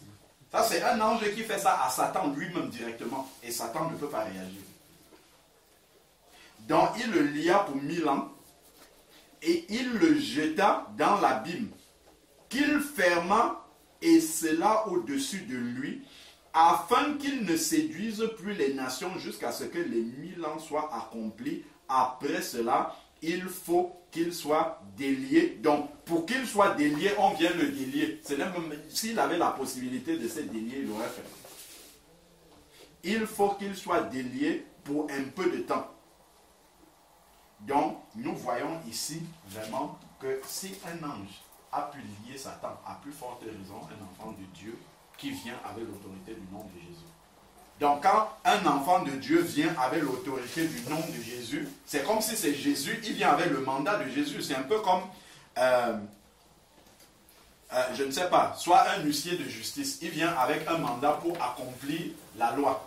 Donc quand il vient, c'est comme si c'est le procureur qui lui a donné le mandat qui était là. Donc il accomplit ça au nom vraiment du procureur. Donc c'est comme si le procureur s'était déplacé là, un peu comme dans Genèse 24, quand on voit le serviteur d'Abraham qui part pour chercher une femme à Isaac. Donc c'est comme si Abraham s'était déplacé lui-même. Donc il a donné le mandat à cette personne-là de le faire. Donc quand on se met au nom de Jésus, que ce soit devant le diable, devant la maladie, c'est comme si c'est Jésus qui s'est placé là pour le faire. Donc, si un ange déjà peut enchaîner le chef de tous les démons, à plus forte raison, un enfant de Dieu devant un démon, qui a l'autorité du nom de Jésus. C'est vraiment comme Tonton Descanons dit, c'est juste une question de foi. la foi que nous attachons dans ce que Dieu a dit. C'est ça qui pose un problème vraiment. Il te sera fait selon ta foi. Même Satan, il teste notre foi. Il voit si quand tu dis au nom de Jésus, si les pieds tremblent un peu, si dans le cœur tu dis, bon, on dit au nom de Jésus, on va voir s'il va faire. Il essaye d'abord de résister. Évidemment, il ne va pas fuir directement. C'est un peu comme si tu tapes les pieds, tu vois s'il va fuir. Tu tapes les pieds, lui aussi tape les pieds. Il veut voir si tu es ferme dans ce que tu dis. Donc, et c'est la foi maintenant qui va te faire soit insister, soit te tourner et fuir plutôt devant lui. Mais si tu connais les Écritures, tu ne vas pas te tourner pour fuir. Tu sais que c'est lui qui doit fuir. Donc si tu as la foi que c'est lui qui doit suivre, tu vas le poursuivre. Mais si tu n'as pas cette foi-là, tu vas te tourner pour fuir et il va dire, regardez alors celui-là, il est en train de fuir comme ça, il ne sait pas que c'est moi qui dois fuir. Vous voyez, donc c'est vraiment à ce niveau-là que parfois on perd des combats spirituels que normalement c'est déjà acquis en fait, c'est acquis en Christ. Mais comme il nous manque, soit il nous manque la connaissance, parce que parfois aussi, certains enfants de Dieu ne savent pas qu'ils sont en Christ, ils vont commencer à supplier des choses que normalement il y a juste à dire au nom de Jésus, la chose arrive, ou alors ils savent, mais la foi n'est pas complète. La foi, il se dit, ah, peut-être que oui, peut-être que non, peut-être que ceci, et le diable, lui, il en profite. Lui, il est comme ça. Quand il profite de l'ignorance, quand tu ne sais pas, il te fait croire des choses. Et Satan, lui, il agit justement dans le visuel. Lui, il manifeste des choses qu'on voit. Or, comme notre pensée a toujours été dans ce qu'on voit, ça nous influence beaucoup. Et Satan, il fait des choses grandes qui frappent les yeux. Et donc, si nous ne gardons pas les yeux sur la parole du Seigneur, on va se laisser influencer par ce qu'il fait. Et il va prendre le dessus sur nous. Donc, c'est vraiment important de réaliser ça. Amen. Amen. Je peux dire quelque chose? Bien sûr. En fait, je trouve ça très intéressant. Il y a quelques semaines, si j'avais entendu ça, je me serais dit, oui, ok, moi j'ai la foi et tout. Mais sauf que quand en fait ça nous arrive, c'est pas pareil. Je sais pas si tu te rappelles de Fernanda, ma copine. Donc j'ai une histoire à vous raconter. Si tu peux leur donner un petit aperçu, moi je m'en rappelle et j'en ai subi même les faits. Ça, sans la connaître, hein, juste en entendant son histoire, j'ai eu une belle visite la nuit. Après ça, après avoir juste entendu, j'ai dit juste entendu l'histoire, hein, j'ai eu une belle visite la nuit. C'est une copine à moi, on s'est connus à l'avant. Elle a un mari de nuit, elle est musulmane, elle est mauritanienne. Et bon, il lui fait subir vraiment des choses pas faciles. Donc moi, je parlais de Dieu et tout, mais elle était à fond dans son... Voilà, moi je suis musulmane et tout. Elle va voir tous les imams de France, de Drancy, du plan des... Bref. Ils font parler l'esprit, mais ils n'arrivent pas à le faire sortir. Je lui dis, mais attends, je comprends pas et tout. Je lui dis, c'est la vérité, mais pourquoi ils n'arrivent pas à le faire sortir? Ben, elle, c'est pas comme ça, il faut qu'il parle l'esprit. Je sais pas, d'accord et tout. Bon, si tu veux tout. Et elle était partie en Mauritanie, dans un hôpital islamique. Ils lui ont fait des choses que j'avais jamais entendues. Des transfusions de sang coranisé, des choses bizarres comme ça. Et j'avais mal au cœur, parce que c'est mon ami, je l'aime vraiment beaucoup. Et je lui disais, mais c'est pas normal, mais si Hélène, c'est ça, l'esprit il est parti. Mais moi je savais qu'il n'était pas parti parce que je le sentais. Donc j'étais partie au restaurant avec elle après mon baptême, ça faisait longtemps qu'on ne s'était pas vu, et je sentais son esprit. Donc c'était très bizarre parce qu'on était très contents de se retrouver, mais en même temps je sentais son esprit et il y avait une gêne. Elle savait que j'étais baptisée et tout, donc j'avais raconté mon témoignage et tout. Bon, ouais. Il n'y a pas longtemps, il y a 3-4 semaines, j'étais au restaurant avec une copine à moi, Anna Zecran, et là, on parle de cette copine-là, et elle a éteint son téléphone. Et on trouvait ça bizarre qu'elle éteigne son téléphone. Et on s'est inquiété, donc on est parti jusqu'à Duni, on est jusqu'à Duni, et c'était un vendredi, c'était un soir de veillée et tout. On arrive, qui je vois, un démon. C'est-à-dire, c'est pas ma copine, c'est elle que je vois. Je regarde comme ça. Et là, je commence à trembler. C'est pour ça que je dis oui, c'est facile à dire, mais quand on est devant le fait accompli, c'est pas pareil. Hein. Et là, je me suis dit quoi? Comment ça se fait? Je vois un démon et tout. J'avais peur, je savais quoi faire, mais je ne l'ai pas fait. j'ai pas chassé au nom de Jésus, j'étais vraiment pas bien. Et voir un démon, ça fait que 7 mois que je suis là, j'ai vu un démon. Je n'ai jamais vu ça. Et franchement, des fois, j'en dors même pas la nuit. Je me dis, mais c'est ça un démon, mais c'est pas bon, un démon, c'est moche. Et en plus, il prenait possession de ma copine. Il m'a regardé comme ça. Je me dis, mais qu'est-ce qu'il a vu en moi qui fait que... Mais j'étais tellement impressionnée parce que je n'avais jamais eu ça. Je ne fais pas de rêve bizarre. Et c'est là que je me suis rendu compte, ah ouais, le Seigneur, vraiment, il m'aime. Il me protège de tout ça. Mais Seigneur, pourquoi ce jour-là? Et j'ai rien fait. J'ai rien fait. Et j'étais avec une copine à moi, une païenne. Elle a vu le démon, elle a commencé à pleurer. Elle est catholique. Elle a commencé à trembler. Oh, Hélène, ce que tu disais, c'est vrai, c'est la vérité. Oh mon Dieu, mais regarde, c'est pas mort. Et moi, elle était en larmes. Je devais gérer les deux. Je dis, wow, Seigneur, qu'est-ce que je fais? Moi, j'ai rien fait. On est resté avec Fama. Du coup, le démon, il n'est pas parti, il est rentré en elle. Mais bon, c'est Fama, elle a retrouvé ses esprits. Et je suis partie. Donc le lendemain matin, j'ai pas dormi. J'étais pas dans ce Seigneur et tout. Je sais que c'est la vérité. J'aurais dû chasser le démon. Je dis, mais je l'ai pas fait. Je l'ai pas fait. Pardonne-moi. Donc je l'appelle le frère Georges. Après, je commençais à pleurer. Bon, je sais que ça sert à rien de pleurer, mais... C'est bien que tu saches que ça sert à rien de pleurer. Il fallait plutôt agir plutôt que pleurer.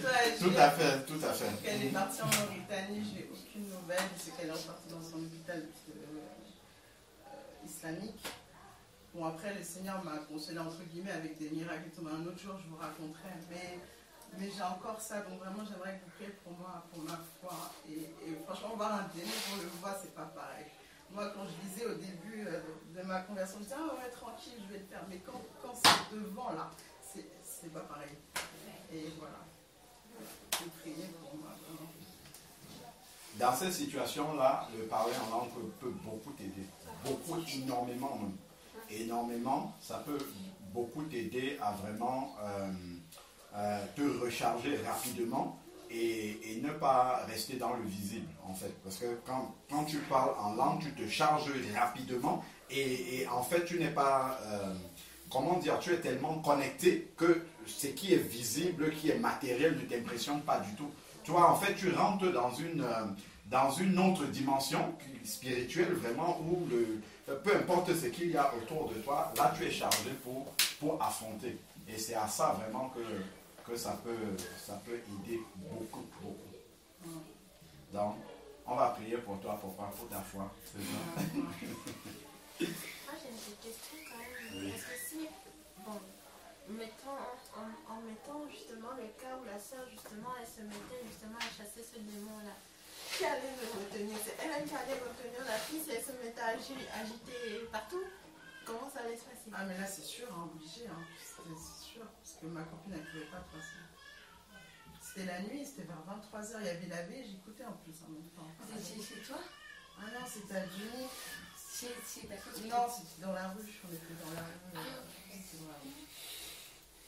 Ah, tu veux dire physiquement, parce qu'effectivement, ces esprits-là sont forts physiquement. Donc, Dieu l'aurait fortifié, lui aurait donné plus de force. Parce que souvent, quand il y a les frères qui sont là, qui peuvent tenir, bon, Dieu sait que même avec la force naturelle, on peut arriver à tenir quelqu'un qui manifeste les esprits. Mais je crois que dans son cas, Dieu aurait soit anéanti directement la force de cet esprit-là pour que sa copine, le démon ne se manifeste pas d'une manière physique qui dépasse la sœur, ou qu'il ne soit pas agressif, parce que tu sais, même juste avec le nom de Jésus, hein, le Seigneur peut faire en sorte que l'esprit ne puisse même pas s'approcher, te toucher.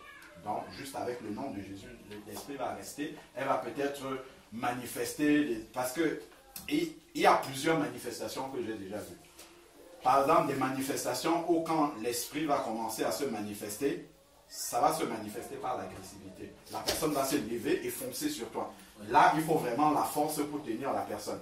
D'autres fois, la personne va tomber par terre. Elle ne va pas venir de manière agressive, mais elle va manifester l'esprit là. Donc Dieu peut cantonner aussi la personne comme ça. C'est-à-dire que la sœur n'a pas besoin de venir la tenir ou faire qu'elle reste simplement à côté. Elle proclame au nom de Jésus. Si c'est l'esprit du serpent, la personne va se tourner là, ainsi de suite. Et après, elle va se fatiguer et puis l'esprit va partir.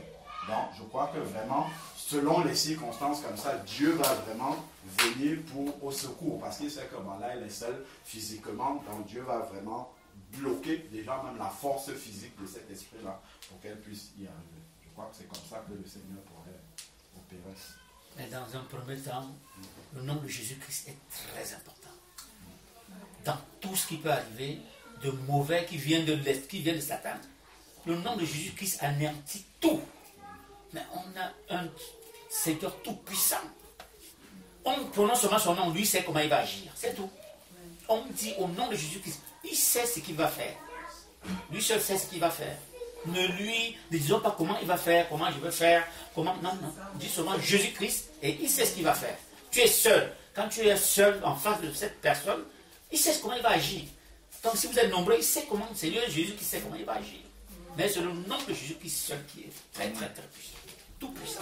Amen. Même le diable sait comment il doit réagir aussi devant le nom de Jésus-Christ. Il sait ce qu'il doit faire. Moi, j'aimerais juste lire un verset. Et avant de lire le verset, je ne vais pas prendre le passage là dans le Nouveau Testament, où vous connaissez l'homme qui avait une légion de démons. La Bible précise bien qu'il y avait une légion de démons en lui. Et quand les démons là le tourmentaient, il allait dormir même dans les cimetières. Et on l'enchaînait même. Selon l'histoire dans la Bible, on l'enchaînait. Mais le jour où Jésus l'a vu, je ne pense pas que Jésus a pris des hommes pour le tenir. Il a simplement donné une parole. Et la parole a agi dans la vie du monsieur. Et le démon est parti. Mais j'ai vu aussi également, parce qu'il faut qu'on dise les choses qui sont vraies, j'ai vu aussi également les gens qui ont dit au nom de Jésus, mais la personne a commencé par mouvementer. Ça veut dire que la personne qui a dit le nom de Jésus n'avait pas de l'assurance dans son nom de Jésus. Mais quand tu as de l'assurance dans ce que tu dis et tu parles, les démons ne peuvent rien faire. Donc dans Philippiens plutôt chapitre 2, le verset 9 au verset 11, moi je crois tellement à la parole de Dieu que peu importe où je suis, je ne vois pas la grandeur, je ne vois pas ça, moi je vois la parole. Parce que la parole, la Bible dit que la parole de Dieu est une puissance pour nous. C'est Paul qui le dit dans 1 Corinthiens chapitre 1. La parole de Dieu est une puissance pour nous. Si nous ne le voyons pas comme une puissance, nous le voyons simplement comme une parole, lorsque nous allons parler, même Satan va savoir qu'il n'y a pas de l'assurance dans ce que nous disons.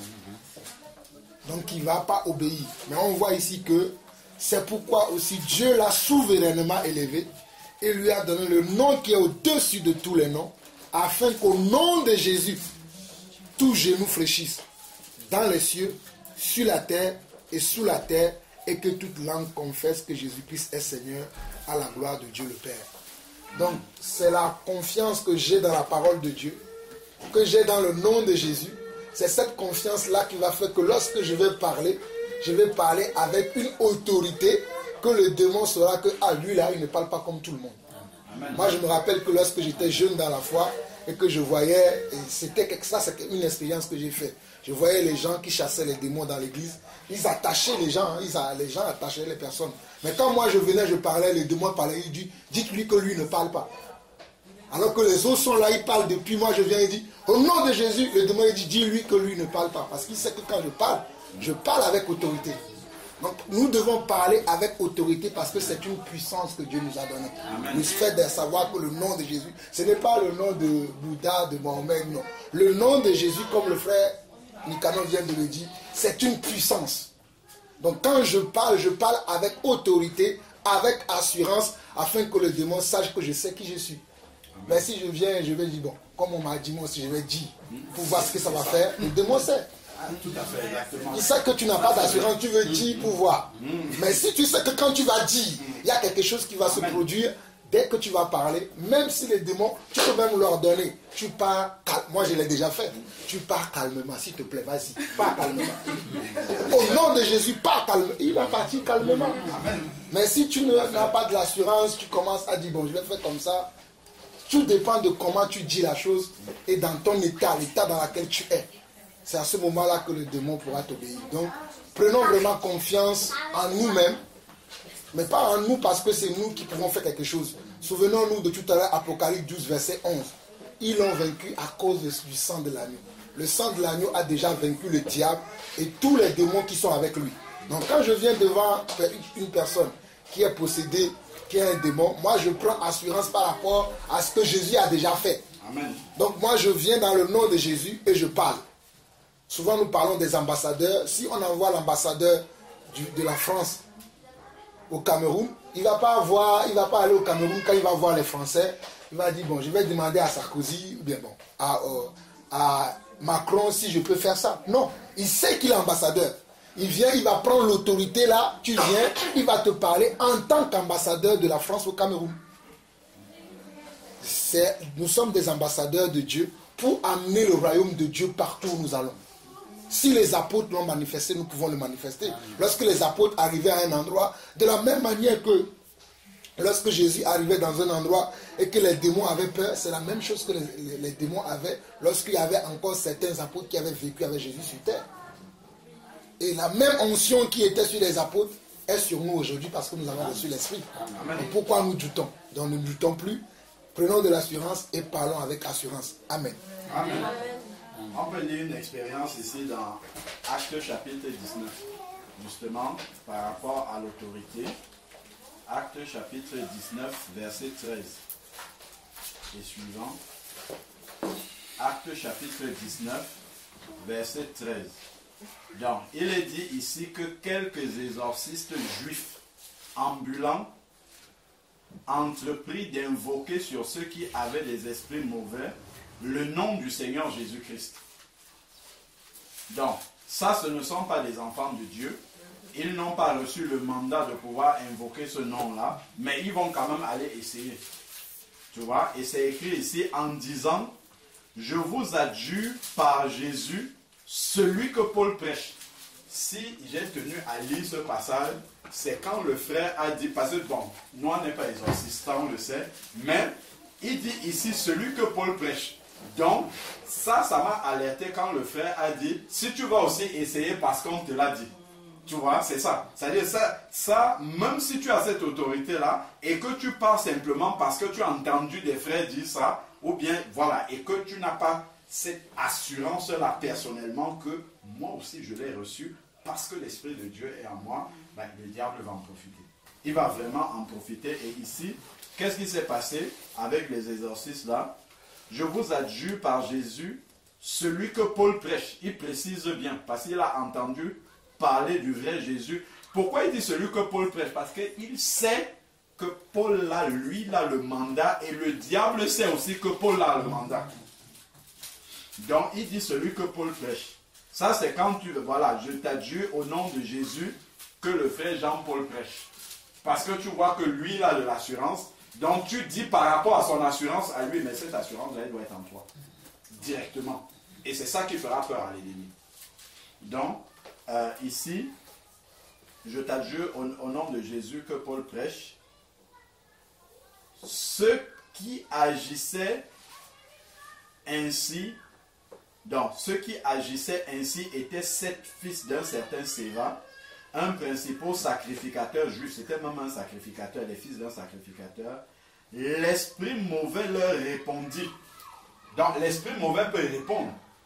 Comme il a répondu à Jésus. Le diable lui a dit, si tu es le fils de Dieu, fais ceci, fais ceci. Donc, il faut être prêt à ce que si l'esprit répond, que tu saches qui tu es. Pourquoi tu le fais? Quelle autorité tu as? Et parce que le diable, lui, le sait. Hein? Il sait si tu as l'autorité ou pas du tout. Donc, ici, là, voilà maintenant l'esprit qui va parler. Je connais Jésus. Donc, si tu viens au nom de Jésus-Christ, il connaît ce Jésus. Je sais qui est Paul. Donc, je sais qui est Paul. Donc, quand un enfant, c'est ce qu'on disait tout à l'heure, quand un enfant de Dieu, un véritable enfant de Dieu, qui est purifié par le sang de l'agneau, est quelque part, le diable sait qui il est. Donc il faut que quand tu arrives comme ça, que l'assurance que tu as en toi, que le diable sache que voilà un enfant de Dieu accompli, qui sait qui il est là où il est là-bas. Et donc je dois me tenir à l'écart. Et c'est là où l'esprit va se cacher. L'esprit va rester bien silencieux. il va essayer de rester calme. Parce qu'il sait que si l'enfant de Dieu là commence à dérouler la Kalachnikov, là c'est cuit pour lui. Donc ici, ensuite, mais vous. Donc quand il voit aussi, il dit que, mais toi là, toi tu es en train de trembler. Tu parles même de quoi? Est-ce que Jésus là tu le connais même? Donc il peut commencer à te faire douter. C'est ce que je disais tout à l'heure, que le diable tape les pieds comme ça et toi tu vas t'enfuir. Je t'assure que tu peux être en train de chasser un démon. La manifestation que la personne en qui tu chasses le démon t'impressionne tellement que tu fuis ou que tu arrêtes au pied ou que tu pars en courant parce que tu n'as jamais vu ça. Lui, il peut avoir vraiment des manifestations extraordinaires. Enfin, extraordinaires du point de vue des yeux. Parce que Satan, lui, il agit beaucoup dans le visuel. Donc si nous, on ne reste pas dans le spirituel en gardant uniquement les Écritures, la victoire de la croix, ainsi de suite, sachant que Jésus, comme on a lu tout à l'heure, a le nom au-dessus de tout nom. Si on commence à se laisser impressionner ce que nos yeux voient, ben là, on va dire, là, ce n'est même pas la peine de continuer. Donc ici, mais vous.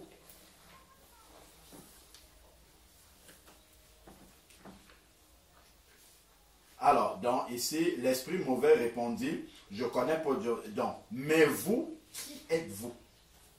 Donc, il faut savoir quelle est l'identité que tu as. Qui êtes-vous? Et l'homme, on a déjà eu l'occasion, on était en train de chasser un esprit mauvais. L'esprit commence à nous intimider en nous disant que, mais avant vous, beaucoup de personnes ont fait ça. Donc, si toi, à l'instant où il était en train de dire ça, dans mon esprit, j'étais en train de me dire que, mais si beaucoup de gens, pourquoi nous on escompte? Mais si on reste dans les raisonnements comme ça, il prend le dessus. Parce qu'il va parler, il te dit, mais d'autres personnes ont déjà fait ça avant toi. Il va te dire que, oui, ben attends, les imams, toi tu crois que tu es quoi devant un imam, ainsi de suite. Donc si tu restes dans cette intimidation-là, au lieu de garder les yeux fixés sur le nom de Jésus et de savoir que non, au nom de Jésus, tu dois partir. Parce que c'est le nom devant lequel tout genou fléchit. Toi là, tu dois fléchir les genoux. Et moi, j'ai l'autorité. Je suis mandaté par Jésus-Christ. Je suis son ambassadeur. Comme sa parole me dit, je suis son ambassadeur et tu dois partir. Comme le diable ne résistait pas face à Jésus-Christ, toi, tu ne dois pas résister, tu dois partir. Et c'est vraiment la conscience de cette identité que tu as en Christ qui doit t'habiter. Et le diable, il va résister jusqu'à ce qu'il sente que ça, c'est un enfant de Dieu affermi qui sait ce qu'il est en train de faire. Et il n'a aucun doute de ce qu'il est en train de faire, qu'il est vraiment mandaté pour le faire, il a l'autorité pour le faire et il ne va pas partir. C'est vraiment ça. Je vois par exemple, il y a certains animaux comme le chien. Moi, j'ai souvent peur du chien quand il est déjà près de moi. Mais quand je le vois à distance, je sais comment l'affronter. Bon, normalement, je sais que nous avons l'autorité sur tous les animaux, c'est aussi écrit dans la parole. Il y a une sœur qui m'avait dit ça. Le chien, en fait, quand vous vous regardez dans les yeux, c'est un combat spirituel dans les yeux. Ça se passe dans les yeux. Et moi, justement, comment est-ce que moi j'arrive à ne pas avoir peur du chien quand je le vois venir à distance jusqu'à ce qu'il vienne de moi? C'est juste d'éviter son regard. Parce que je sais que si nos regards se croisent, il saura que j'ai peur de lui et il va prendre le dessus. Donc c'est comme ça que moi j'arrive à vaincre la peur du chien. C'est-à-dire que j'évite de le regarder dans les yeux et je sais que s'il ne me voit pas dans les yeux, il ne saura pas que j'ai peur. Donc je peux venir à côté d'un grand chien. Tant que mes yeux ne se sont pas croisés, je sais qu'il se dira que non, lui il n'a pas peur de moi, ainsi de suite. Mais alors qu'à l'intérieur de moi, je sais bien que voilà, j'aurais peur. Donc le diable, c'est ça. Il attend le face-to-face, le face-à-face là, effectivement. Il faut qu'il sente dans tes yeux, bon, c'est une image, hein, dans le spirituel, il faut qu'il sente. S'il ne sent pas ça, il ne va pas partir. C'est vraiment pour ça qu'on parle d'un combat, un combat vraiment. Il va essayer, même avec Jésus-Christ, on a vu, c'est pas au bout de la première fois qu'il est parti. Il va essayer de résister, et il faudra vraiment qu'il trouve quelqu'un qui est bien affermi, qui n'est pas en train de jouer avec lui, qui n'est pas en train de lui demander son avis, qui est en train de lui ordonner en sachant ce qu'il est en train de faire. Tu vois? Et quand le diable trouve quelqu'un comme ça, il va s'exécuter. Hein. Ça, il n'a même pas le choix. Bon, ce qu'il n'a pas trouvé ici, évidemment. mais vous, qui êtes-vous? Donc, ton identité va toujours passer au scanner devant le diable. D'où, justement, nous devons marcher dans la sanctification et toutes ces choses-là pour que le diable ne vienne pas devant nous et il commence à dire, toi, tu es un menteur, tu es un voleur, tu es un ceci. Il commence à nous déshabiller avec les choses qui lui appartiennent. Tu vois? Donc, c'est pour ça, justement, quand on dit que ils l'ont vaincu par le sang de l'agneau, c'est parce que effectivement le sang de l'agneau a enlevé de nous les actes d'accusation. Donc le diable ne peut plus voir en nous quelque chose qui lui appartient et réclamer ça. Parce qu'on a été lavé par le sang de l'agneau. Le sang de l'agneau a enlevé toutes ces choses au travers desquelles le diable pouvait dire ça, ça m'appartient, ça c'est à moi et venir réclamer ces choses-là. C'est pour ça qu'il n'a plus l'autorité sur nous. Donc il dit, qui êtes-vous? Et l'homme dans lequel était l'esprit mauvais s'élança vers eux. Donc on voit vraiment comment l'esprit peut utiliser les membres du corps dans lequel il est venu habiter pour faire violence à ces personnes-là. Qui êtes-vous? Il n'y a pas eu de réponse. Tu vois, c'est là vraiment que l'enfant de Dieu, si le diable essaye même de dire ça au nom de Jésus, tais-toi, tu n'as rien à faire ici. Mais là, qui êtes-vous? Il n'y a pas eu de réponse. Donc ici, parce que derrière, ils ne pouvaient rien répondre. Ils avaient déjà dit tout ce qu'ils avaient à dire là, au nom de Jésus, que Paul prêche. Donc ici, l'homme, verset 16, et l'homme dans lequel était l'esprit mauvais s'élança sur eux, les maîtrisa les uns et les autres. Ils étaient 7 quand même, hein, contre une personne. Qu'on voit comment un esprit peut arriver, 7 personnes, 7 gaillards, contre un seul. Une seule personne, un seul homme. Mais l'esprit les a maîtrisés les uns les autres avec une telle force qu'ils s'enfuient de cette maison. C'est eux qui ont fui. Ils s'enfuient de cette maison nus et blessés. Donc on voit vraiment comment le combat spirituel est rude. Quand tu vas sur le terrain du diable, il réagit rudement aussi. Donc il faut être bien, comment dire, bien affermi spirituellement. Il ne faut pas être dans l'hésitation, dans le tâtonnement. Il faut qu'il sache vraiment que celui-ci, il sait ce qu'il est en train de faire et il va le tester. Il va tester vraiment si tu sais ce que tu es en train de faire. Si tu as confiance dans le nom que tu es en train d'invoquer. Donc, c'est ça. Et parfois, la parole de Dieu peut même aider à rafraîchir la mémoire au diable par rapport à la victoire de la croix, toutes ces choses-là. Il saura que tu sais, que tu connais la vérité.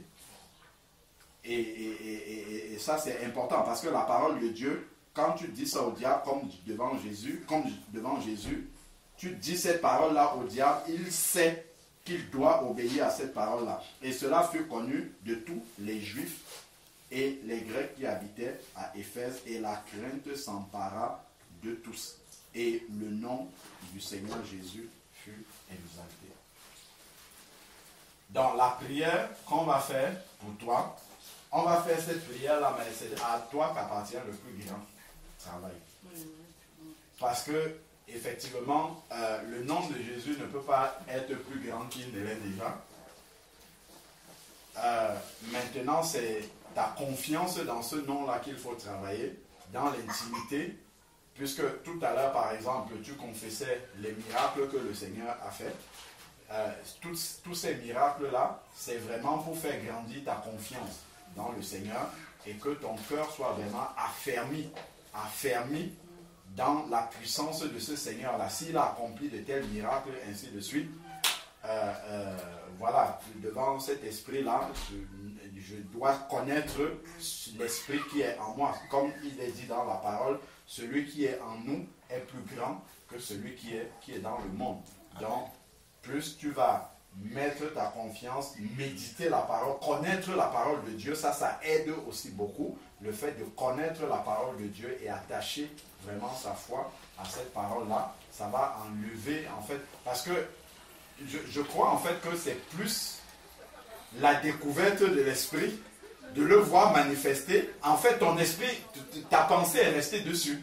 de te dire que non, waouh, l'esprit c'est comme ça qu'il est. Au lieu d'être dans l'action, tu étais impressionné parce que tes yeux sont en train de... Ah oui, donc les démons, ils sont vraiment aussi moches que ça, ainsi de suite. Donc au lieu d'être dans l'action, donc tu as perdu le but. Or, quand le Seigneur permet qu'il y ait des occasions comme ça, c'est déjà parce que tu es ambassadrice. Il sait que tu peux le faire. C'est pas pour rien qu'il a permis que cet esprit-là se manifeste devant toi. Première chose, il sait que tu peux aider ta copine. Tu as l'autorité pour le faire. Et puis, de deux, c'est pour te donner l'assurance à toi-même aussi. Parce que, bien souvent, on a peut-être des attaques dans le sommeil, ainsi de suite. Et le Seigneur permet ces choses-là. Il y a la plupart des nuits, pour beaucoup, on dort des nuits tranquilles. Mais il y a certaines nuits où il y a des attaques. Et ce n'est pas que cette nuit-là, les anges étaient au repos et puis n'ont pas voulu combattre. Non, ce n'est pas ça. C'est qu'à certains moments, le Seigneur laisse que nous puissions voir et que nous puissions exercer cette autorité-là pour que notre confiance grandisse. Quand tu vois par exemple dans ton sommeil, quelqu'un a essayé de t'étrangler, tu as juste dit Jésus, juste même pas au nom, mais Jésus, juste comme ça, et puis la présence mauvaise est partie. Mais ça fait grandir ta confiance en Jésus, en sorte que si une deuxième fois ça se présente, tu ne vas pas hésiter, tu vas le dire avec plus d'assurance, parce que la première fois ça a marché. Donc, effectivement, le Seigneur va souvent donner des occasions comme ça pour que notre foi, notre confiance dans son nom puisse s'exercer. Je suis sûr que si tu avais prié et que ta copine serait délivrée ici, là, le témoignage que tu aurais donné ça, je t'assure que déjà toutes tes soeurs, même si elles ont un combat spirituel, elles devraient... Vraiment, on connaît quelqu'un qui a la foi, vraiment, sœur Hélène vient nous aider. Et toi-même, l'assurance que tu aurais serait que quand tu entendrais sœur Muriel dire qu'il y a un combat spirituel, ma sœur, je prends la voiture, c'est toi-même qui allais courir, parce que tu as confiance en celui qui est en toi. Tu allais dire, non, ma sœur, je viens chez toi. Ne te laisse pas intimider par cet esprit-là, parce que tu as l'assurance de ce qui va se passer chez elle. Donc, le Seigneur permet souvent ces occasions-là pour nous donner vraiment, comme quand on était à l'école, tu fais des leçons, après il y a des travaux dirigés, travaux pratiques. Donc, là, on a médité l'autorité du nom de Jésus, ainsi de suite. Le Seigneur passe maintenant aux travaux pratiques, il te donne l'occasion de pouvoir exercer ça et de voir que ça marche. Et de voir que ce n'est pas que les écrits comme ça marche vraiment. Donc, prenons-le comme une formation que le Seigneur nous donne. C'est non seulement un devoir, une responsabilité, mais c'est aussi une formation que le Seigneur nous donne. Nous sommes comme les gendarmes de Dieu pour faire appliquer la loi du Seigneur et ôter Satan là où il n'a pas le droit d'être. Amen. Amen. Je voulais ajouter quelque chose de très pratique.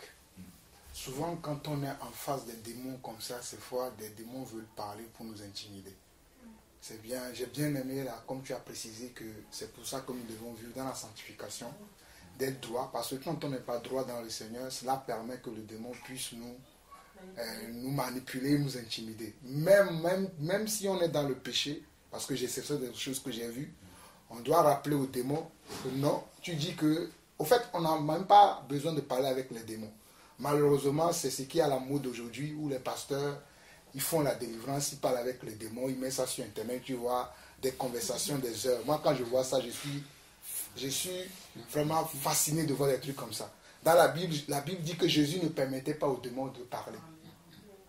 Là, celui qui est spécialiste dans ça, c'est le fou là qui est aux États-Unis, non, qui est en Afrique du Sud, et qui, ce n'est même pas la puissance de Dieu, il parle avec les gens.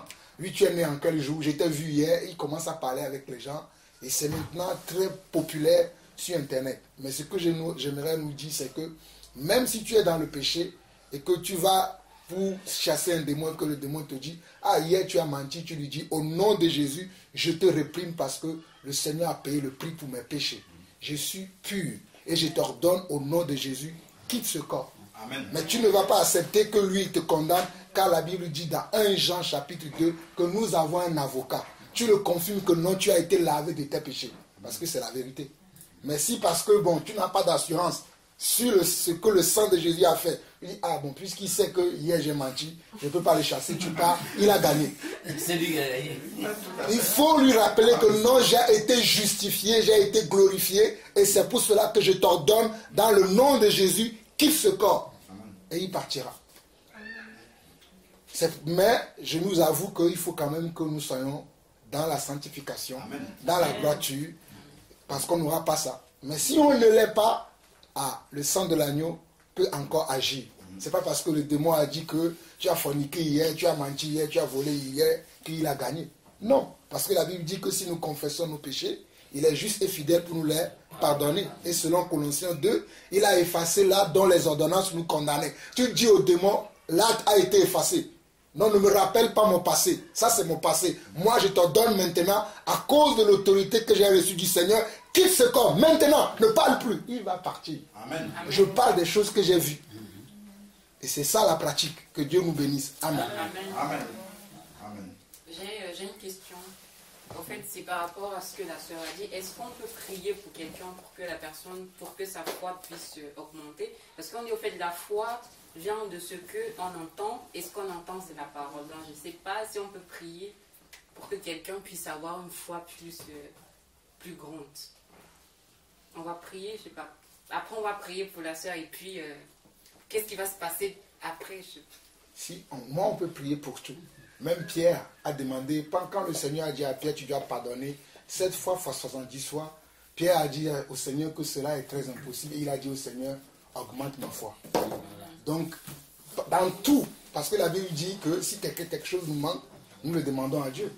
Donc, si je vois que la foi de mon frère ou de ma soeur est petite, je peux prier pour que Dieu lui augmente sa foi. Mais il faut que la soeur aussi ait foi, que Dieu peut lui augmenter sa foi.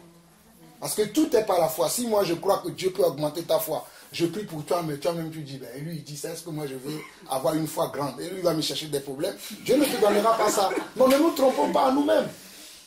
Tu peux dire, ah oui, il dit ça, mais peut-être si ma foi est grande, maintenant mes combats seront grands. Donc moi je ne veux pas avoir des combats qui sont grands. Oui, parce que si ta foi est grande, tes combats seront grands. Si ta foi est petite, tu auras un combat en fonction de ta foi. Tu auras des luttes en fonction de ta foi. Si ça, aussi longtemps que ta foi va grandir, aussi longtemps que tes combats aussi seront des combats de lutte. Regardez l'apôtre Paul. Regardez les apôtres, les combats qu'ils traversaient. Parce qu'ils avaient la foi pour ça. Par exemple, le Seigneur ne va pas permettre à Déborah aujourd'hui de se retrouver devant un grand démon parce qu'il sait que c'est aujourd'hui qu'elle vient d'avoir l'autorité. Le Seigneur va attendre. Il va commencer petit à petit. Quand elle va voir que là, elle prend de l'assurance, elle va lui mettre devant des choses où là, elle sait qu'elle est préparée pour ça. D'ailleurs, il le dit dans la parole. Hein, il ne peut pas nous éprouver au-delà de nos forces. Donc, mais je sais que tout, on peut tout demander par la prière parce que le Seigneur nous le recommande. Que si nous manquons quelque chose, qu'on le demande comme Jacques 1 nous le dit, mais qu'on le demande avec foi. Amen. Si déjà je me dis, si Dieu augmente ma foi, mes combats seront grands. Non, Seigneur, attends un peu. Tu as prié, mais c'est des paroles en l'air. Amen. Amen. Je vais juste lire aussi le passage de Luc 17, verset 5.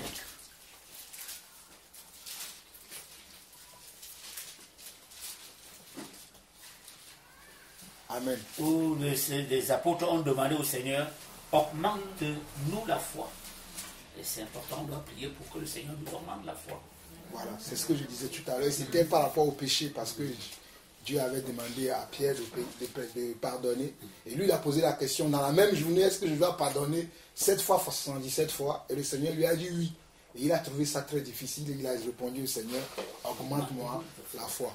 Donc on peut demander au Seigneur de nous augmenter notre foi, parce qu'il y a des choses que personnellement, et c'est vrai, il y a des choses que personnellement nous ne pouvons pas faire si nous n'avons pas une foi qui est vraiment grande. C'est pour ça qu'il faut vraiment que nous demandons à Dieu. D'ailleurs, c'est quelque chose que moi je demande à Dieu quotidiennement. Je n'attends pas d'être déjà devant une situation difficile avant de demander au Seigneur d'augmenter ma foi.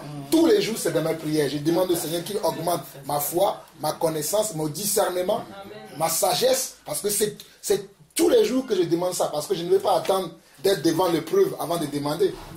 Un soldat se prépare tous les jours parce qu'il ne sait pas à quel moment le pays sera attaqué ou on va lui dire va au combat. Donc tous les jours, il doit être prêt.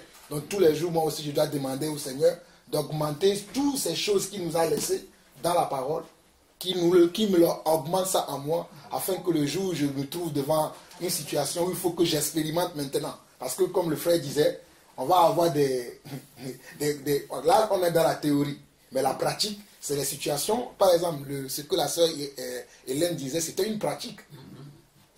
Mais elle a eu peur, et je la comprends, parce qu'elle n'a jamais vu ça, elle s'est dit, waouh, le démon là, il est tellement grand. Moi, je suis tellement petit devant elle. Non, tu n'es pas petit, Hélène. Celui qui est en toi est plus grand que celui qui est dans le monde. C'est ce que la Bible dit. Tu aurais même pu lui dire en regardant, en fixant les yeux de ta collègue, je suis plus grand que toi, démon, quitte ici. Parce que celui qui est en moi est plus grand que toi. Peut-être il va bouger. Mais si tu prends de l'assurance, tu continues à parler, le démon partira. Le démon partira. Moi, je me rappelle, je ne sais pas si mon épouse peut témoigner, une fois on priait à la maison, et la fille qui est partie au Canada, on priait, et j'avais vu qu'il y avait un esprit du chat. C'est la première fois même que je voyais ça, parce que le Seigneur m'a montré qu'elle devait traverser la route, et la voiture devait le renverser, comme on voit souvent les voitures frapper les animaux. J'ai commencé par parler, j'ai dit, au nom de Jésus, tu quittes son corps. La fille s'est allongée par terre. Et il y avait des mouvements. Mais moi, je disais, au nom de Jésus, et à un moment, elle s'est calmée. Elle-même, après, elle a eu honte. Parce qu'elle est restée 3 semaines sans nous parler, parce que ce qui s'est passé, elle a eu honte. Mais ce n'était pas elle. C'était un démon qui doit partir. Et je rends grâce à Dieu que le démon est parti. Mais vraiment, soyons sûrs que la puissance est dans le nom de Jésus. Amen. Vraiment, il y a une grande puissance là-dedans. Je peux donner des témoignages. Il y a de la puissance dans le nom de Jésus. Quand bien même qu'on serait dans le péché, il y a encore la puissance dans le nom de Jésus. Amen. Le démon ne peut pas me dire parce que j'ai péché hier que je n'ai rien à lui dire. C'est faux. Ce qui est écrit, c'est que Jésus a effacé là dont les ordonnances nous condamnaient. Mais quand même, vivons dans l'obéissance, dans la sanctification, afin que le démon n'ait rien à dire sur nous. Comme Job, Satan n'a plus rien trouvé sur lui. C'est ça qui est l'excellence que nous devons chercher. Amen. Amen. Et puis, on doit savoir, quand on prie pour que le Seigneur augmente notre foi, tout de suite, il faut s'attendre maintenant à une épreuve. Tout de suite, on va s'attendre à une épreuve. Le Seigneur va nous éprouver dans la journée ou après-demain. Il va nous mettre face à une situation pour voir si vraiment cette foi-là en nous a grandi. Et c'est très important. Quand nous prions même, Seigneur, fais en sorte que je ne sois plus en colère. Fais en sorte que je n'ai plus de rancune. Immédiatement, le Seigneur va mettre ça en épreuve, va nous mettre en épreuve pour voir si effectivement la prière que nous lui avons faite, on a cru en cette prière-là, on a pris ça avec foi et vraiment on est prêt à accepter. Mais si nous ne... Voilà, qu'on sache seulement que toute prière qu'on fait, Dieu nous met en épreuve par rapport à nos prières. C'est vraiment ça. Pour compléter un peu ce que le frère vient de dire, c'est vrai, ça m'a rappelé en même temps quelque chose que je devais partager ici avec les frères. Et c'était que, comme j'avais dit il y a 2 semaines, et c'est là, quand on était chez la sœur Stéphanie, que des problèmes familiaux très souvent amènent à détester celui qui parle toujours de la part de Dieu. Très souvent, celui qui veut raisonner selon la parole de Dieu pour trancher une affaire de famille, on dit mon frère, prends ta route. Et ça, pour revenir à ce que le frère Mikano est en train de dire tout à l'heure, là, il y a quelques moments, il y a quelques temps de cela que moi et mes oncles qui sont à Venise, c'est vraiment pas ça entre nous. Et moi, pour tout couper, en fait, j'ai tout arrêté, toute communication avec eux. Et priant tous les jours avec la soeur à la maison, j'ai demandé au Seigneur de faire de sorte qu'il y ait encore ce contact-là avec eux. Parce que étant enfant de Dieu et tout couper avec eux comme ça, c'est un peu difficile. Et surtout que quand ils vont par exemple en vacances, ils disent à ma mère, voilà ton fils même, c'est vrai que c'est notre neveu. Effectivement, je suis leur neveu de sang. Là où ils sont, si on parle d'héritage et autres, c'est moi qui directement, les gars sont obligés de voir, mais comme bon, étant chrétien, toutes ces choses-là, ces pratiques-là, je dis, c'est... Mais, quand ils disent à ma mère, ah voilà, c'est vrai, ton fils, il ne nous fréquente pas, il ne nous appelle pas, si bien que même quand il est parti sur Paris, il ne nous a pas dit, il ne nous a même pas prévenu, tout ça. Mais c'est parce qu'il y a eu tellement de choses entre nous que quand je suis parti de là, j'ai dit à un seul qui, lui, il était vraiment en contact avec moi. Et même avant de m'installer, quand j'ai pris le numéro d'ici, un numéro ici, c'est à ce dernier que j'avais passé le numéro. Mais quand les gens veulent te salir, ils vont toujours trouver le prétexte partout. Bien vrai que je suis ici, mais quand on a un décès, par exemple, dans la famille, au village là-bas, ils savent où m'appeler pour que je paye ma cotisation. Donc j'ai trouvé ça à un moment donné, encore quand je n'étais pas encore baptisé, je n'étais pas encore enfant de Dieu, moi je raisonnais dans la chair. J'ai dit, mais attends, ils se foutent mal de moi ou quoi? Vous ne savez pas où je suis, mais vous savez où mon argent se trouve pour participer. Donc à un certain moment, j'ai dit, mais attends, c'est bon là, vous l'arrêtez, c'est fini. Et puis, prions maintenant, devenu chrétien, enfant de Dieu, je priais et j'ai demandé au Seigneur de toucher le cœur de tout un chacun de nous. Pas seulement pour moi seul, mais aussi pour eux. Je vous dis que aujourd'hui, à force d'insister sur cette prière-là, quand la soeur est partie depuis lundi à l'Italie, elle est partie chez ma cousine dont je parlais tout à l'heure là. Les autres qui sont à Venise, parce que ma cousine, elle est à Milan. Milan, Venise, c'est à peu près 150 km, 160 km comme ça. Je vous dis qu'aujourd'hui, quand toutes ces personnes-là, ils entendent parler de moi, parce que ma cousine qui leur rencontre chaque fois, ils savent qu'elle est plus en contact avec moi.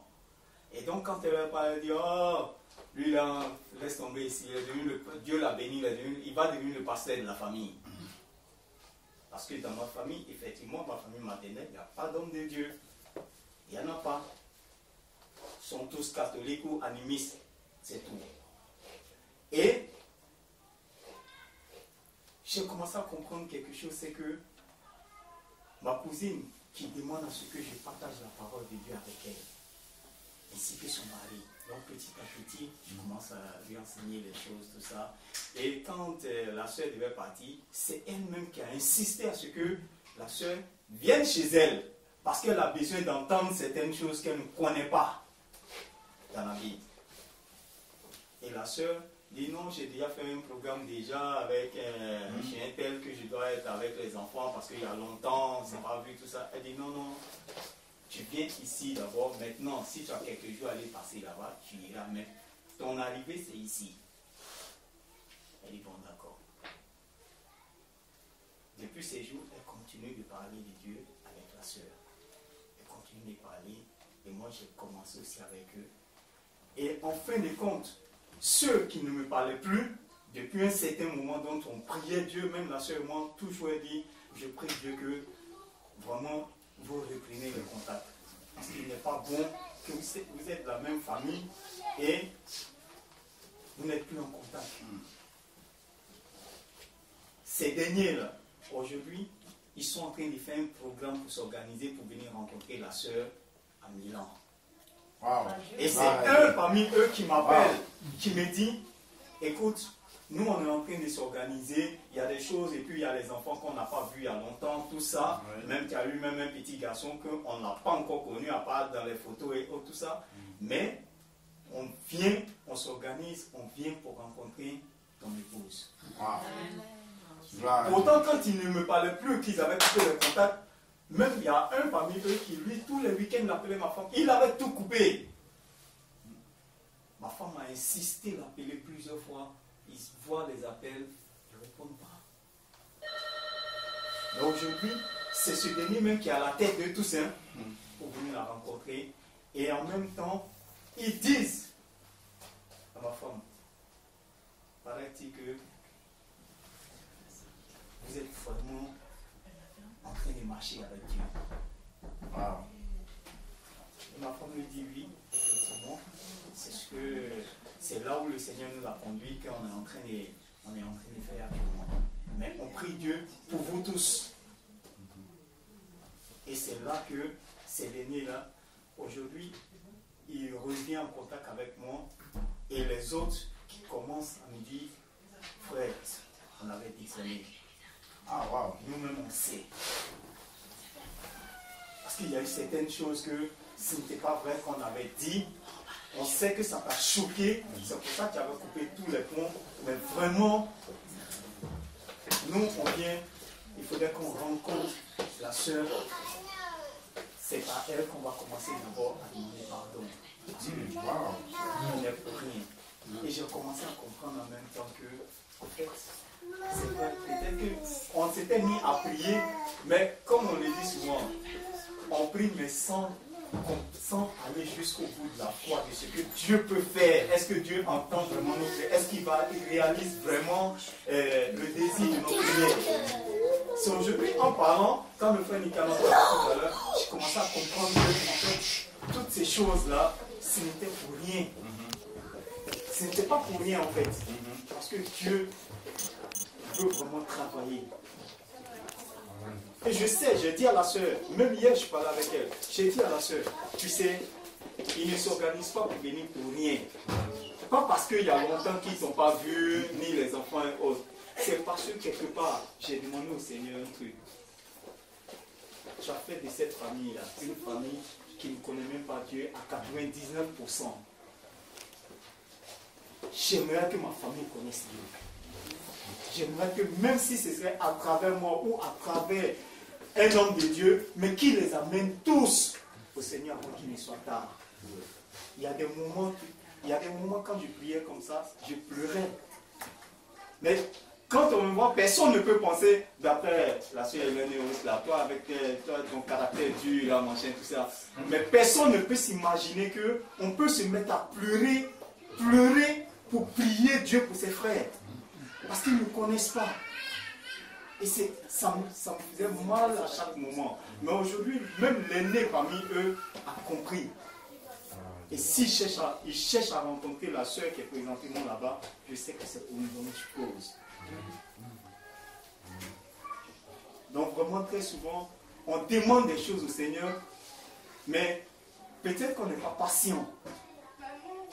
J'ai commencé à prier ça il y a peut-être de cela 1 an que je demande toujours cela au Seigneur. Mais c'est aujourd'hui que les résultats sont en train d'arriver. Donc je bénis le nom de Dieu vraiment pour le travail qu'il fait et qu'il a commencé. J'espère et je crois qu'il s'arrivera jusqu'au bout avec lui. Amen. Amen. Amen. Gloire à Dieu.